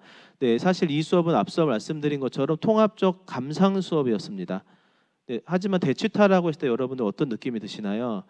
익숙하지 않은 곡이잖아요. 근데 학생들이 2차 시 혹은 4차 시에 걸쳐서 직접 악보를 만들면서 집사의 노래를 반복해서 듣고 이 연주를 하기 위해서 음악을 듣고 또한 본인들이 직접 연주를 했을 때 수업 전에 음악을 들었을 때와 이 수업이 모두 끝나고 다시 음악을 들었을 때 학생들의 반응은 닭살이 돋았습니다. 이런 말을 굉장히 많이 했어요. 왜냐하면 들리지 않았던 음악이 이 활동을 통해서 들렸기 때문입니다. 왜냐하면 음악을 실제로 자기가 하고 경험했을 때 그 음악이 더 잘 들린다는 것을 실제로 경험할 수 있었기 때문입니다. 물론 그렇다면 이 수업에서 왜 VR이 중요했느냐 말씀드린 것처럼 학생들이 보고 싶은 영상, 보고 싶은 연주자, 보고 싶은 악기만을 보면서 본인 스스로 하고 싶은 활동들을 운영해 나갈 수 있기 때문이었습니다.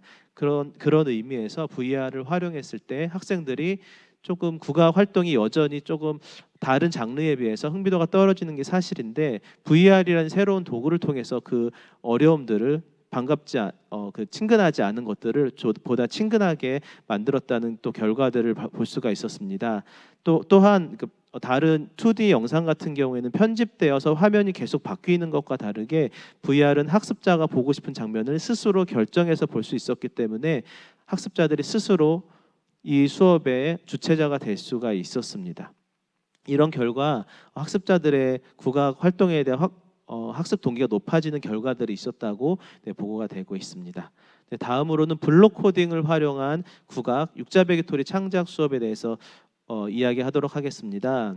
많은 선생님들이 알고 계시는 것처럼 2022 개정 음악과 교육 과정에서의 가장 큰 변화는 창작 영역이 독립적으로 등장했다는 것입니다.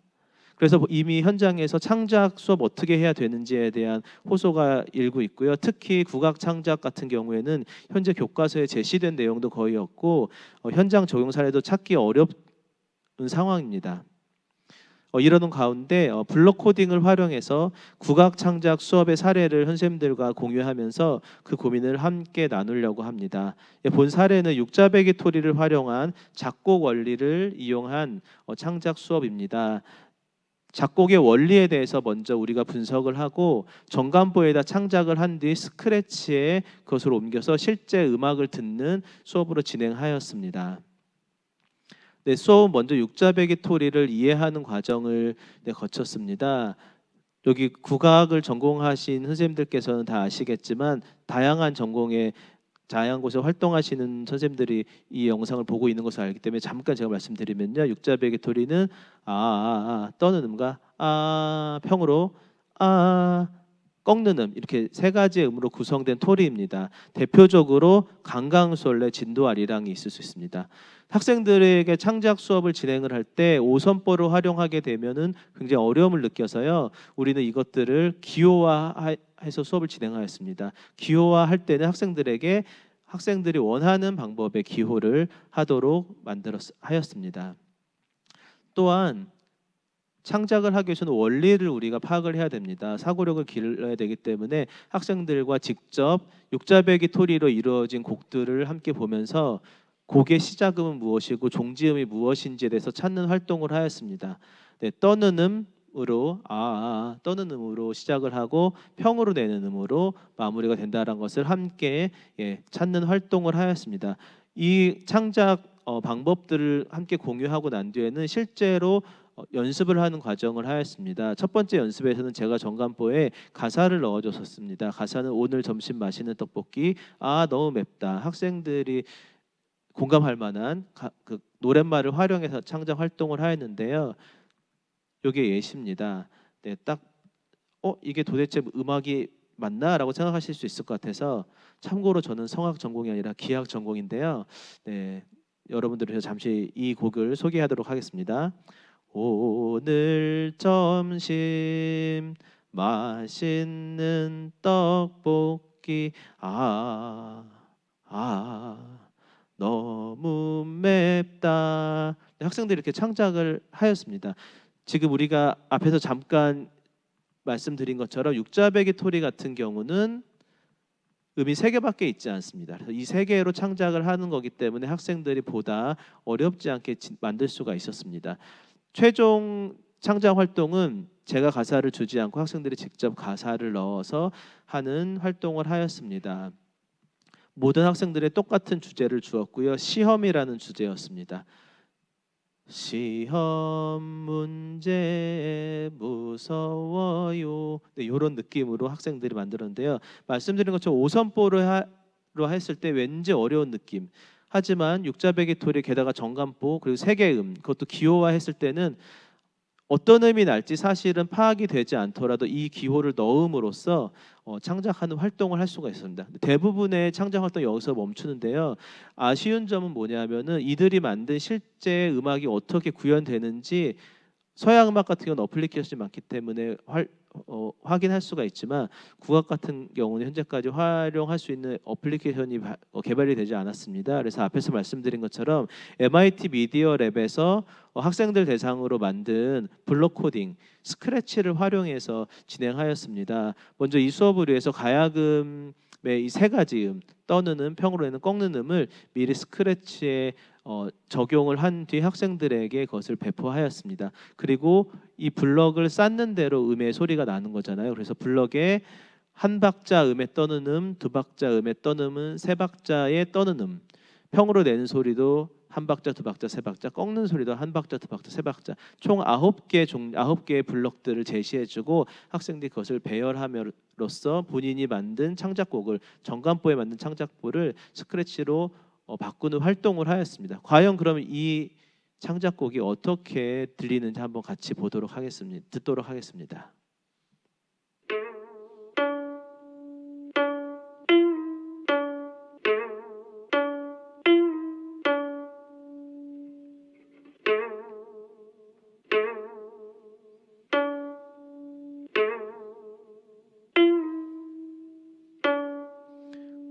네, 그럴듯한 곡이 되었죠. 이 수업을 통해서 학생들이 국악기가 멀리에 있지 않구나, 가까이에 있구나 생각이 들었고 국악 창작이 어렵지 않다라는 걸 경험하였습니다. 스크래치를 활용하였을 때 선생님들께서 보다 간편하게 또한 보다 질이 높은 결과물들을 학생들과 공유할 수 있습니다.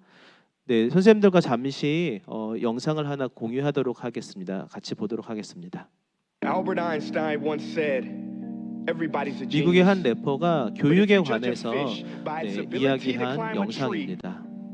It will live its whole life believing that it is stupid. Ladies and gentlemen of the jury, today on trial we have modern day schooling. Glad you could come. Not only does he make fish climb trees, but also makes them climb down and do a 10-mile run. Tell me, school, are you proud of the things you've done? turning millions of people into robots. Do you find that fun? Do you realize how many kids relate to that fish swimming upstream in class, never finding their gifts, thinking they are stupid, believing they are useless? Well, the time has come, no more excuses. I call school to the stand and accuse him of killing creativity, individuality, and being intellectually abusive.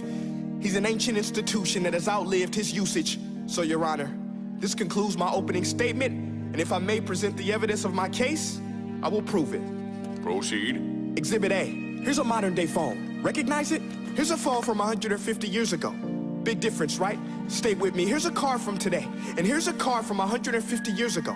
Big difference, right? Well, get this. Here's a classroom of today, and here's a class we used 150 years ago. Now, ain't that a shame? And 네. 지금 보신 것처럼 시대들은 바뀌어지고 있고 과학기술은 발전되고 있으면서 많은 것들이 변화하고 있지만 우리의 교육 환경은 우리의 교육 학교의 모습은 어떤지 고민해 봐야 될 것 같습니다. 지금 제가 여러분들과 나눈 VR 그리고 블록 코딩 이런 것들은 사실은 여러 분야에서 이미 활용되고 있습니다. 우리가 이런 것들을 학교 안으로 가져와서 어떻게 하면 보다 효과적으로 또한 우리 교육에 활용할 수 있는지 고민해야 될 것 같습니다. 과거의 많은 교육자들은 주위에 있는 장난감들, 우리 조약돌조차도 교육의 도구로 사용하였습니다. 현재 우리 아이들의 조약돌은 무엇인지 고민해 보면 좋겠습니다. 여러 가지가 있겠지만 저는 스마트 디바이스라고 생각합니다.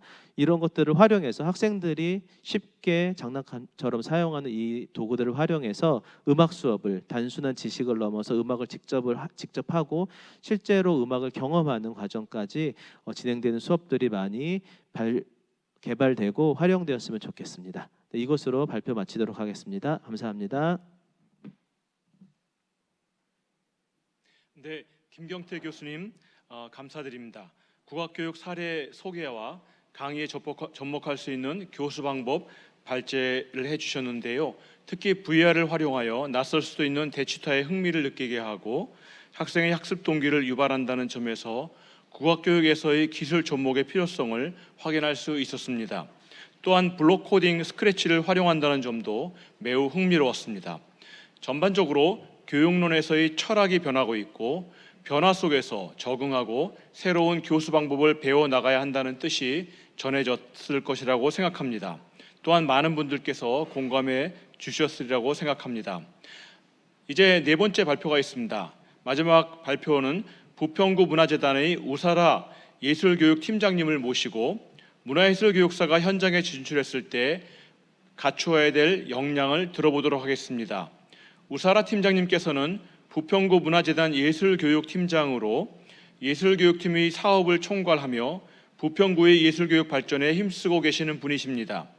그중 문화예술교육사가 현장에서 문화예술교육 프로그램의 기획부터 교육의 실행, 피드백까지 교육 프로그램의 프로세스를 경험할 수 있게 지원하는 예술교육 랩 사업 사례를 소개해 주시겠습니다. 우사라 팀장님의 발제에서는 문화예술 행정가의 시각에서 바라보는 문화예술 교육사의 역량과 효용성을 중심으로 발제를 준비하셨다고 합니다. 교수님께서 예술교육 랩과 현장 역량 강화 사업 그리고 예시로 들어주시는 사업을 통해 문화예술교육 현장에서 필요로 하는 문화예술교육사의 역량에 대해 고민해보고 교육론에서 교수시 중점을 두어야 할 역량에 대해 생각해 보실 수 있을 것이라고 봅니다. 그럼 이제 우사라 팀장님 발제를 청해 듣도록 하겠습니다. 안녕하세요. 저는 부평구 문화재단 예술교육팀장 우사라라고 합니다. 이런 의미 있는 세미나에 함께 하게 되어 진심으로 영광으로 생각하고 앞서 발표해 주신 세 분의 교수님의 아주 흥미롭고 진지한 얘기 잘 듣고 저도 앞으로 현장으로 돌아가서 이 사례들을 중심으로 어떻게 접목시킬 수 있을지에 대해서 고민하는 시간을 갖고자 합니다. 저는 문화예술 교육사의 현장 필요 역량에 관한 고찰이라는 주제로 지금 발제를 준비를 했는데요. 저희 부평구 문화재단 예술교육팀에서 운영하는 예술교육랩이라는 사업이 있습니다. 이 사례를 중심으로 이야기를 나누고자 합니다. 먼저 들어가면서 문화예술 교육 전문 인력인 문화예술 교육사에 대한 얘기를 한번 하고자 하는데요. 흔히들 현장에서는 문화예술 교육 전문 인력을 문화예술 교육사로 대변하고 합니다. 그런데 이렇듯 사회적 합의와 그다음 현장에서 꼭 필요한 문화예술 교육 전문 인력인 문화예술 교육사가 어떻게 현장에서 필요한 역량을 갖추고 그들의 영향력을 행사를 하며 얼마나 그들의 가치를 증명해 보일 수 있을지에 대한 논의들을 꾸준히 진행을 하고 있는데요. 문화예술 교육 정책의 흐름은 아래와 같이 2005년 문화예술 교육 지원법이 제정되고 난 후에 2006년부터 어쩌면 문화예술교육진흥원이 출범하고 난 후부터 제대로 시행됐다고 할 수 있겠습니다. 2012년 문화예술교육진흥법이 지원법이 개정 공표에 따라서 문화예술교육사 자격증 제도가 도입이 되었고요.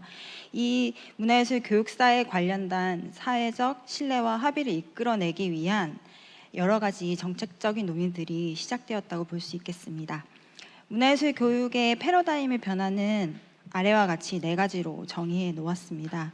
예술 영역을 넘어서 교육 영역과 사회 영역으로 확장된 문화예술 교육 사회적 현상이 있을 것이고요. 통합적이고 가치지향적인 교육 프로그램 개발과 유통을 통한 지향점이 어떻게 변화되었는지, 그에 따른 사회적 요구는 어떻게 변화되었는지에 따라 이 패러다임도 함께 변화되어 있다고 할 수 있겠습니다.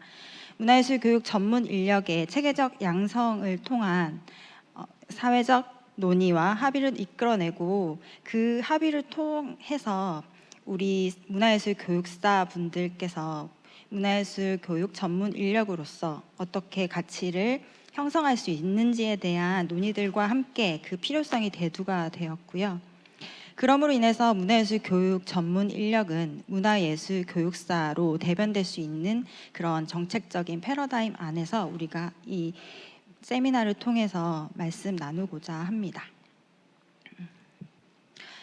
저는 앞서 발표해 주신 교수님과는 달리 현장에서 일하는 행정 전문가로서 문화예술 교육 전문 인력이 문화예술 교육사로 대변되는 과정들에 있어 문화예술 교육사의 필요 역량에 관해서 어떤 것들이 있는지에 대해서 말씀 나누고자 합니다.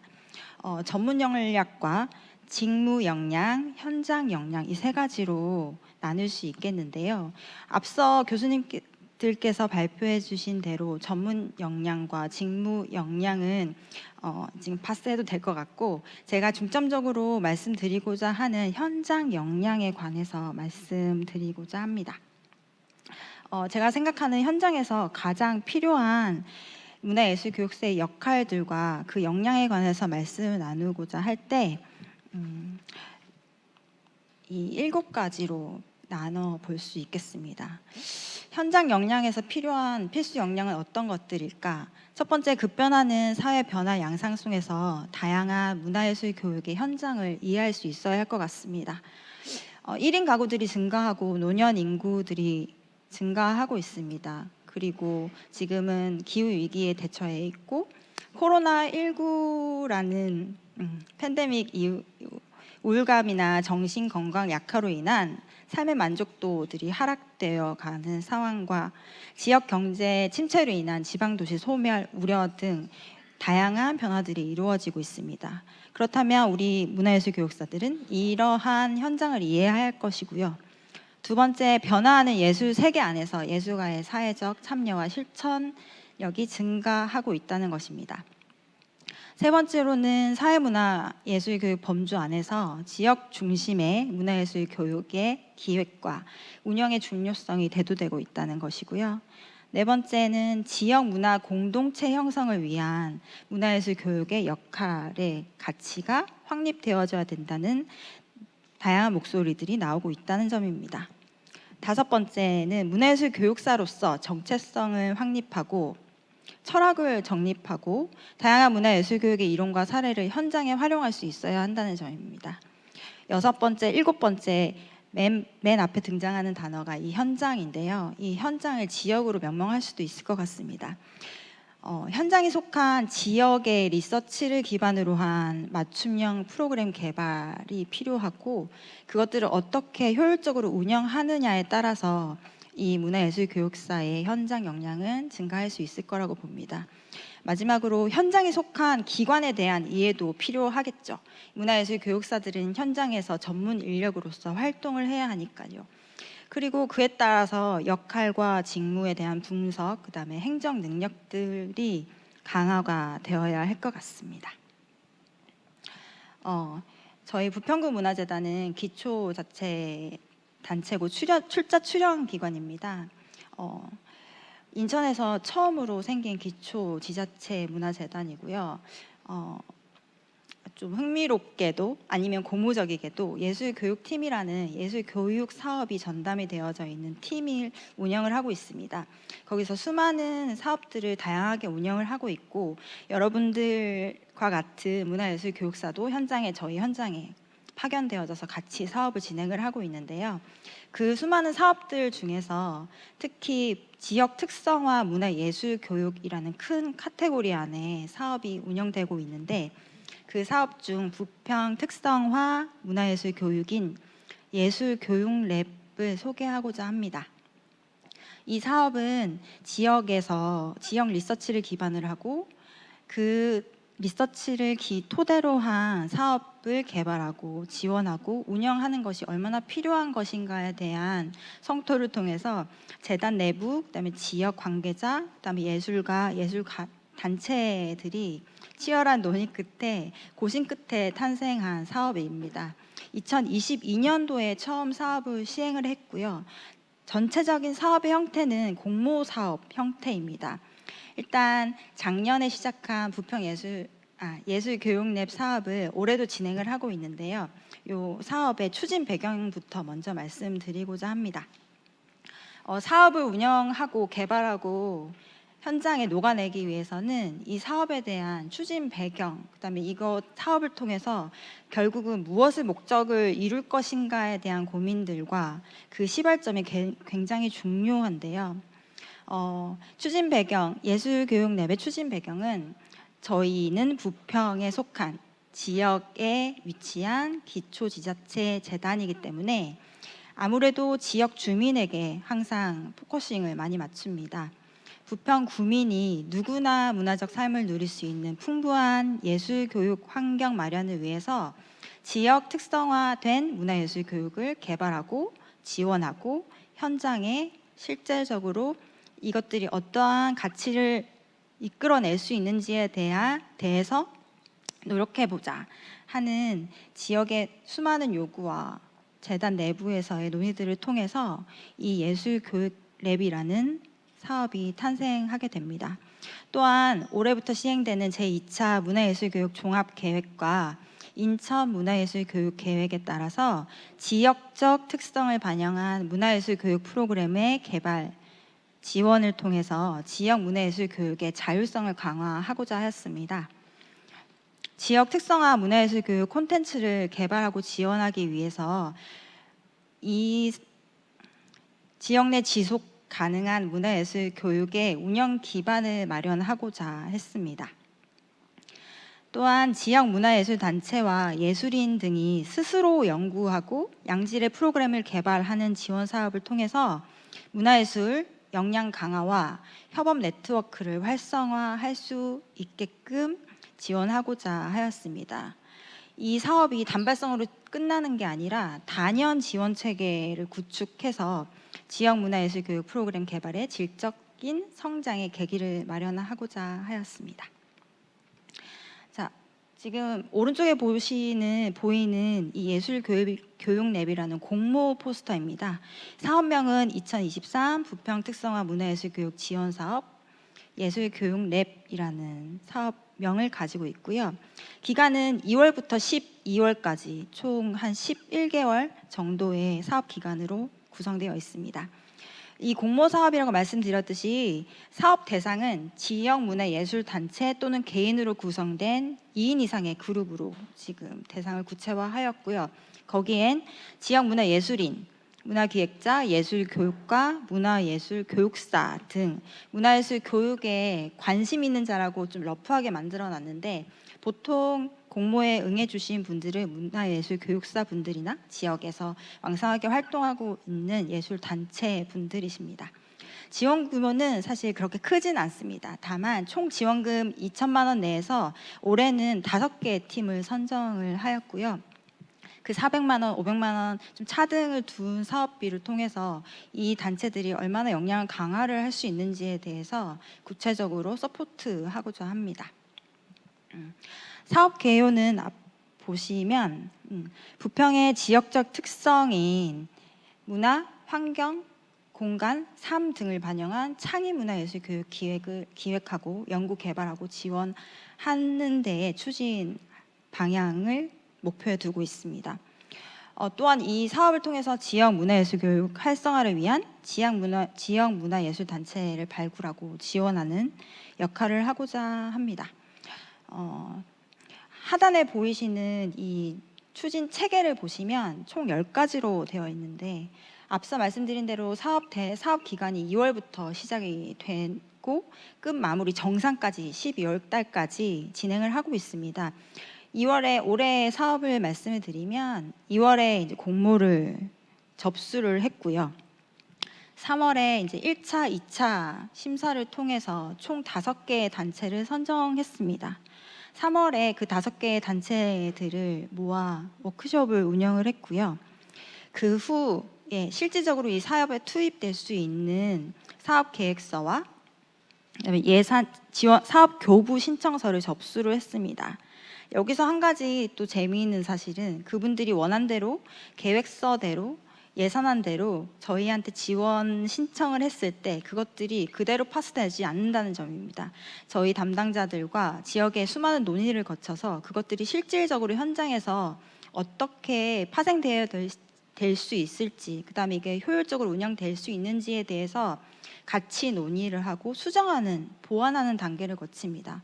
이를 통해서 사실 사업을 운영하기 위해서 훌륭한 개발, 사업 계획도 중요하지만 그것들을 어떻게 운영할 수 있는지에 대한 계획들이 중요한데 예산을 수반을 했을 때 그 예산은 어떻게 행정적으로 잘 풀어갈 수 있을지에 대한 역량 또한 우리 문화예술교육사나 예술교육랩을 참여하는 다양한 단체들이 필요할 것 같은데요. 그런 과정들을 거쳐서 사업비를 교부를 해드립니다.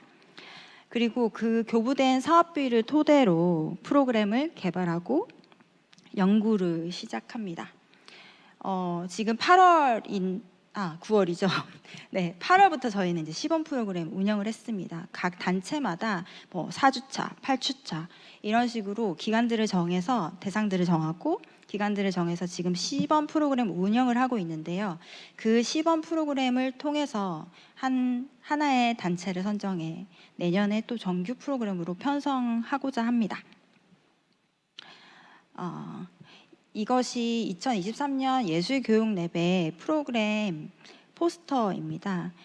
크게 핑크색으로 명확하게 명시되어 있는 예술교육랩 시범 프로그램 참여자 모집. 자, 저희는 선생님들이 이런 프로그램들을 개발하고 운영을 함에 있어서 저희는 최대한으로 서포팅을 해야 하기 때문에 참여자 모집, 공간 활용할 수 있는 그런 모든 효율성, 모든 것들을 따져서 최대한 이 예술 단체에게 집중하고 그들에게 역량을 발휘할 수 있도록 합니다. 올해 5개의 단체가 선정이 되었는데 첫 번째는 내 마음속 작은 공원이라는 딴지클럽이라는 단체가 선정이 되었고 두 번째 춤으로 놀자 스프레시 예술놀이 교실이라는 박현인 팀이 선정이 되었습니다. 나의 이름은 이라는 세라믹 스튜디오 기일이라는 단체가 또 프로그램을 운영을 하고 있고요. 초록고래라는 팀이 상상공상이라는 프로그램으로 운영을 하려고 합니다. 그리고 부평은 굴포천이라는 그 천이 있어요. 그 천에 맹꽁이가 서식을 하고 있다는데요. 좋은 음악 소리랑이라는 이 팀은 맹꽁이 퀘스트라는 이런 제목을 가지고 시범 운영을 하고자 합니다. 이런 프로그램을 토대로 지역의 주민들을 만나고 거기에서 발현될 수 있는, 구현될 수 있는 아주 좋은 프로그램들을 개발을 하고 독려를 해서 지역 주민들에게 수혜하고자 합니다. 오른쪽에 보시는 나의 작은 파라다이스 똑똑똑 내 안의 예술가를 키워라 라는 포스터를 보시면 이 단체가 2022년 예술교육랩에 최종 선정된 단체입니다. 작년에 공모를 통해서 이 단체들을 세 단체를 선정을 하였고요. 그 단체들이 시범 프로그램 운영을 통해서 어떠한 프로그램이 우리 지역의 맞춤형인지, 지역 특성을 잘 살린 프로그램인지 를 논의를 하고 이 프로그램을 정규 프로그램으로 편성을 해서 예술가, 예술단체들이 지역에서 문화예술 교육 전문 인력으로 성장할 수 있게끔 저희가 지원했던 사업입니다. 올해는 나의 작은 파라다이스, 그다음에 똑똑똑 내 안의 예술가를 키워라는 프로그램으로 지역 주민들과 만났습니다. 2022년에 예술교육랩이 처음 사업이 운영되었고요. 앞서 말씀드린 올해 사업들을 이루어내기 위해서 작년에 많은 단체들이 더욱더 애를 써주셨는데요. 왼쪽에 보이시는 포스터는 예술교육랩의 포스터, 공모 포스터이고 오른쪽에는 그 공모를 통해서 선정된 지역의 단체들이 세 가지 프로그램을 운영해서 진행하였던 프로그램의 홍보 포스터입니다. 일단 우리 문화예술교육사의 현장 필요 역량에 관한 고찰이라는 주제로 제가 말씀드리고 있는데요. 한 가지 사례를 말씀을 드리고자 합니다. 예술교육랩 작년에 선정되었던 단체들이 어떠한 과정들을 거쳐서 올해 정규 프로그램으로 편성되었는지에 대해서 자세하게 볼 수 있는 이 PT 자료입니다. 저희가 마지막 작년 11월 중에 예술교육랩 2022에 선정된 단체들의 성과 공유회 발표회가 있었습니다. 그 발표회 자료입니다. 지역 특성화 문화예술교육 예술교육랩 2022의 희올 단체가 발표한 성과 발표 자료를 좀 공유를 해보고자 합니다. 제목은 똑똑똑 내 안의 예술가를 키워라 라는 프로그램을 운영을 했고 앞서 말씀드린 것처럼 올해 정규 프로그램으로 편성되었습니다. 부평 지역의 리서치를 기반으로 해서 어떤 프로그램이 개발되는 것이 좋을지에 대해서 논의를 했을 때 부평에는 가슴 아픈 일이지만 학교 밖 청소년들이 굉장히 많고 쉼터들이 많이 형성이 되어 있습니다. 그러한 특성들을 착안해서 이 희올이라는 단체는 하늘목장이라는 여성 청소년 단기 쉼터와 협력해서 사업을 운영을 했습니다. 미술이 의사소통의 방법이 될 수 있다는 것을 이해하고 활용하는 경험을 제공하고자 해서 부평 지역의 문화 자원 중 사람에게 집중했던 현실에 대응하는 실제적 예술로서 방법론을 통해 개발했던 프로그램입니다. 이러한 논의들을 거쳤는데 중요한 사실은 우리가 프로그램을 운영하고 개발함에 있어서 어떠한 단계를 거치고 그 과정들 속에서 어떠한 논의점을 착안할 수 있는지를 목표로 하는 것이 중요한데요. 이 예술교육랩에 있어서 우리는 프로그램을 개발하고 운영하고 그 이후에 어떠한 논의 과정들을 거쳐서 가장 지역에 적합한 사업이 될 수 있는지에 대해서 논의하도록 하고 했습니다. 마지막으로 이 지역 특성화 문화예술교육 예술교육랩을 통해서 그 하늘목장 쉼터의 청소년들이 자신만의 공간을 가지고자 하는 욕구와 욕망과 바램을 이런 작품으로 탄생한 결과물들이 앞 선생님들이 보시고 계실 겁니다.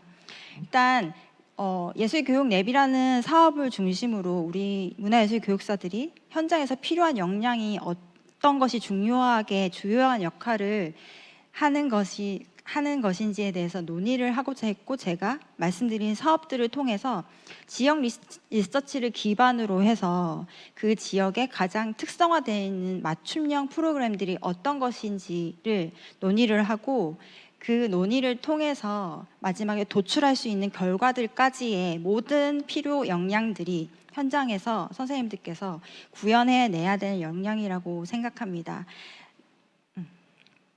지역에 가장 중요한 것들이 무엇인지 고민을 하고 그 지역과 같이 협업하고 논의하는 과정 중에서 결국은 하늘 아래 새로운 예술교육 프로그램은 없다고 하지만 여러분들이 가장 주요하고 가장 무의가 될 수 있는 현장 필요 역량을 가질 수 있지 않을까라고 감히 말씀드리고요. 저의 발표를 마치도록 하겠습니다. 감사합니다.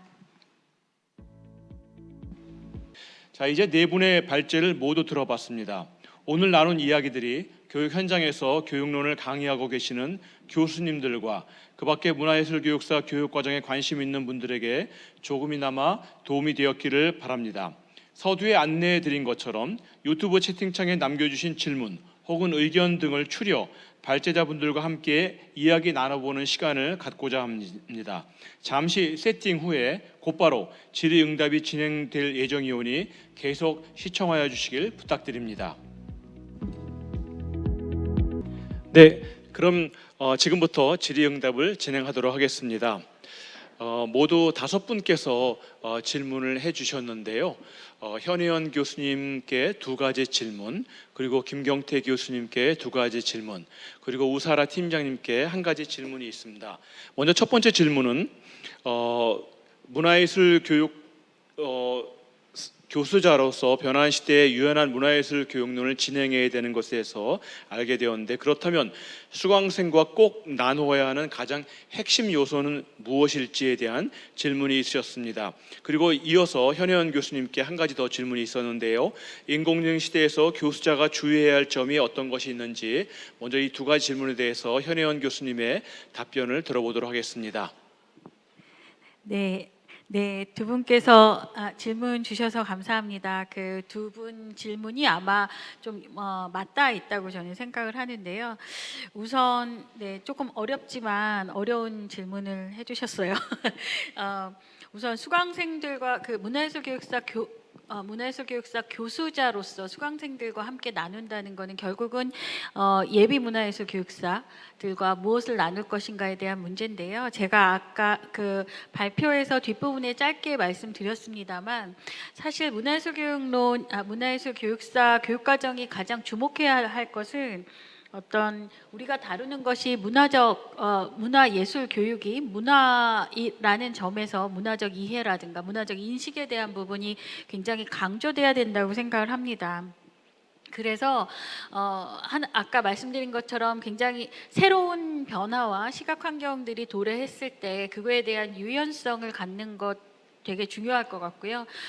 그래서 문화예술 교육사들도 나가서 좀 유연하게 그런 변화를 좀 받아들이고 거기에 따라서 자신도 좀 새롭게 유영할 수 있는 그런 마음가짐을 전달해 주는 것이 되게 중요하다고 생각이 됩니다. 또 1가지 굉장히 중요한 점은 결국 모든 미디어 혹은 시각 이미지 이런 것들은 문화와 사회 역사의 과정 속에서 끊임없이 변화해 왔다는 것을 인식하는 것이라고 생각이 됩니다. 저희가 요 몇 년 사이에 AI 정말 올해 한 3, 4월 달에 나왔던 그 프롬프트를 통해서 이미지 생성하는 AI가 지금 정말 급속하게 다 사용이 되고 있거든요. 그러니까 변화의 속도를 보면 또 1년, 2년, 3년 이렇게 갈 동안에 또 무엇이 어떻게 나올지 모릅니다. 그런데 이것에 대해서 그 기술을 사용하는 것보다는 이것이 어떤 문화적 맥락 속에서 이야기되고 있는지, 그것을 어떤 개념으로 이해해야 하는지를 논의하는 것이 굉장히 중요하다는 말씀을 다시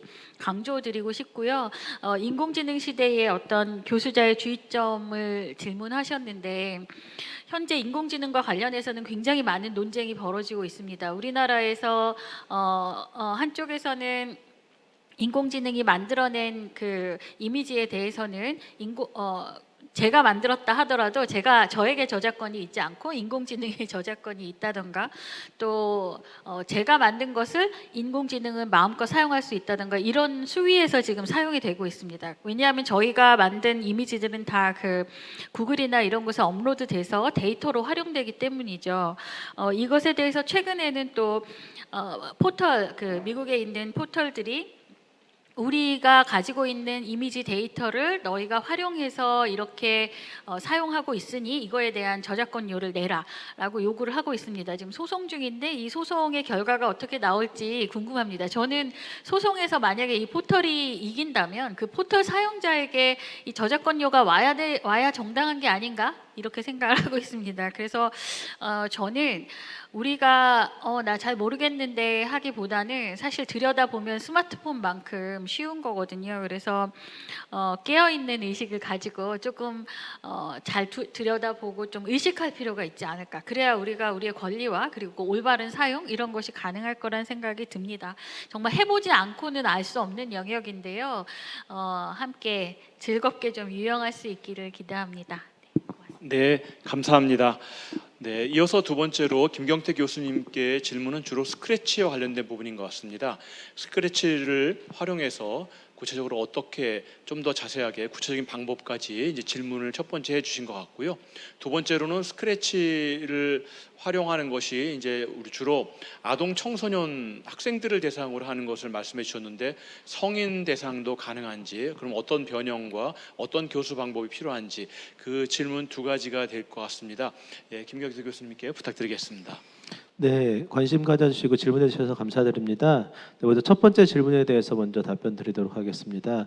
네, 사실 스크래치는 음악용, 뭐 다 아시는 것처럼 음악용 블록 코딩은 아닙니다.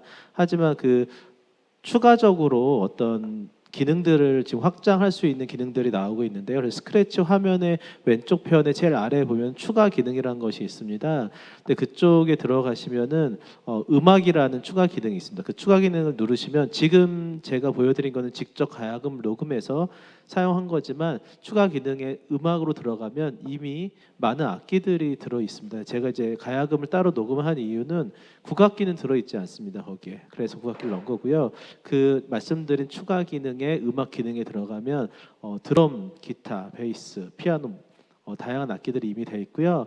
또 질문하신 것처럼 소리를 녹음해서 업로드 하시는 방법은 스크래치에 들어가시면 이제 위에 탭들이 3개 있는데요. 그 중에 하나가 스크래프트, 그 옆에 보면은 소리라는 탭이 있습니다. 그 안에 들어가시면 이미 기존의 스크래치 안에 녹음되어 있는 것들도 있고요. 또 아래 그 소리에 들어가서 그런 화면이 있으면 좋겠는데 화면이 없어서 그냥 말로 설명하기가 좀 어렵네요. 네. 탭에 들어가셔서 쭉 아래 가시면 플러스라는 버튼이 있습니다. 플러스 버튼을 누르면 외부에서 음악을 가지고 올 수 있게 되어 있습니다. 그래서 미리 업로드하고 싶으신 음악을 녹음하셔서 네, 컴퓨터에다 넣고 혹은 스마트 기기에 넣고 업로드 하시면 됩니다. 그럼 이제 말씀하신 것처럼 가상악기 대체로 사용할 수 있고요. 몇 분까지 제작하고 재생할 수 있는지 이거는 네, 제한이 없는 걸로 알고 있습니다. 그래서 하시고 싶은 만큼 하시면 될 것 같고요. 두 번째 질문에 대한 답변을 드리겠습니다. 오늘 발제한 내용 같은 경우는 학생들, 중고등학교 학생들 대상의 수업 그리고 이제 초등학교 대상이었는데요. 실제로 제가 학교에서 제가 근무하고 있는 광주교육대학교에서 예비 교사들 대상으로 스크래치 활용 음악과 AI 수업을 하고 있습니다. 성인교육 대상이라고 할 수 있겠죠. 그 수업에서는 어떤 게 진행이 되냐면 송폼을 가지고 가요를 만드는 활동을 하고 있습니다. 이미 말씀드린 것처럼 그 안에 음악들이 있기 때문에 블록 코딩하는 그 과정을 통해서 음악을 만들고, 근데 이제 앞에 교수님께 하신 질문하고 좀 비슷할 수도 있겠지만 이런 도구를 사용하는 것이 사실은 사고가 필요합니다. 그냥 단순하게 엔터 누르고 엔터 누르고 실행 이것으로만 끝나는 것이 아니라 어떻게 하면 이것들이 구조적으로 만들어질 수 있고 음악이 송폼에서 이 코드 안에서 음들이 어떤 것이 진행되고 어떤 음들은 어떻게 진행이 되고 이런 사고 과정을 통해서 블록 코딩을 만들어서 그 음악을 만드는 수업을 하고 있습니다. 그래서 사실은 확장성 굉장하다고 생각합니다. 지금 제가 예를 들어드린 가요 만들기, 송폼화해서 가요 만들기 이런 것도 할 수 있겠지만 스크래치를 활용했을 때는 무엇이든지 저는 할 수 있다고 생각합니다. 답변이 되었나 모르겠네요. 네, 감사합니다. 우리 또 시청자분께서 추가적인 질문이 있으시면 우리 실시간 채팅창에다가 말씀해 주시면 감사하겠고요. 다섯 번째 질문은 우사라 팀장님께 드리는 질문입니다. 맹꽁이 먼저 첫 번째 맹꽁이 퀘스트 프로그램이 정확히 무엇인지 한번 말씀해 주시면 감사하겠고요. 그리고 문화예술 교육 사의 역량 함양을 위해서 교수자가 할 수 있는 노력들에 대해서 조금 더 자세하게 이렇게 말씀을 해주십사 하는 그런 질문이 있었습니다. 네, 부탁드리겠습니다. 네, 맹꽁이 퀘스트는 굴포천에서 맹꽁이 소리를 찾는 미션을 통해서 개발된 프로그램입니다. 좋은 음악 소리랑이라는 팀이 국악을 베이스로 하는 지역의 예술 단체인데요. 이 팀이 국악을 통해서 우리가 굴포천에 직접 나가서 현장에서 맹꽁이를 찾을 수 있는 소리들이 어떤 것들이 있을까, 그다음에 교육 프로그램으로 풀어 나갔을 때 참여자들은 어떤 재미를 가지고 지역에 관심을 가질 수 있을지에 대해서 출발했던 사업이고요. 아직 시범 프로그램 전입니다. 시범 프로그램을 참관하시고자 하시는 분은 저에게 연락을 주시면 함께 굴포천을 누리며 맹꽁이 소리를 들을 수 있도록 시간을 보낼 수 있을 것 같습니다. 그리고 두 번째 질문인가요? 네. 예술교육 랩. 네. 네, 예술교육 랩을 통해서 교육사들이 역량을 키우고 현장에서 경험을 쌓는 것이 아주 중요하다고 계속 피력하고 있는데요. 이 사업을 운영하는 데 있어서 사업 계획과 실행도 중요하지만 그 실행 과정 중에 있어서의 그런 수많은 전문가의 조언, 그다음에 내가 지역을 리서치한 결과들이 이런 것들이었는데 그것들이 실제적으로 어떻게 현장에 활용될 수 있는지에 대해서 자문을 듣고 계획을 유연하게 수정하는 그런 과정들이 이 프로그램 참여자 문화예술 단체와 문화예술 교육사분들에게는 아주 중요한 요점이 될 거라고 생각됩니다. 처음에는 이런 프로그램은 참여자들, 그다음에 수혜자들에게 아주 필요한 사업이겠다라고 생각해서 시작을 했지만 지역 기반을 아무리 들여다보고 조사하고 연구해서 이러한 포커싱을 가지고 이 프로그램을 개발하고 이 개발된 프로그램을 수혜자들에게 적용해 보겠다 하는 과정들에 있어서 이 전문가의 의견들이나 그다음에 행정을 풀어나가는 그 역량을 키우기 위한 그런 과정들이 매우 중요하다고 생각을 들고요. 직접 그 전문가 자문을 통해서 컨설팅을 받으면서 사업이 대체로 한 50~60%는 수정이 됩니다. 수정과 보완을 단계를 거쳐서 시범 프로그램을 운영을 하고 그 프로그램이 정규 프로그램으로 편성되어서 이것들이 지속 가능한 지역에서 환원될 수 있는 문화예술 교육 프로그램으로 자리 잡아가는 것이 가장 중요하다고 생각이 되고요. 아주 유연한 태도로 모든 사업들을 운영을 하고 진심을 다해서 지역에 관해서 연구하고 노력하는 그러한 마음가짐 또한 문화예술 교육사 분들에게 아주 중요한 역할이지 않을까라고 감히 말씀드려 봅니다. 네, 감사합니다. 이것으로 모두 6분께서 질문을 해주신 것에 대해서 오늘 발제를 해주신 우리 교수님들과 또 팀장님께서 말씀을 해주신 것 같습니다. 추가 질문이 없는 것 같습니다. 그러면 이것으로 오늘 이제 포럼을 이제 종료하도록 하겠는데요. 2023년 문화예술교육사 교육과정 교수자 대상 세미나 미래를 향한 교육론의 발상과 전환이란 주제로 특별히 각 분야별 교육론에 대해서 오늘 4가지 좋은 사례를 갖고 여기 시청자분들을 뵙게 된 것 같습니다. 오늘 저희가 준비한 것들이 오늘 참여하신 모든 분들께 유익한 시간이 됐기를 바라고요. 혹시 좀 더 자세한 내용을 알고 싶은 경우 오늘 녹화 영상이 추후 한국문화예술교육진흥원 공식 유튜브에 업로드될 예정이오니 이후에도 많이 찾아주시면 감사하겠습니다. 네, 이것으로 그러면 오늘 포럼을 모두 마치도록 하겠습니다. 감사합니다.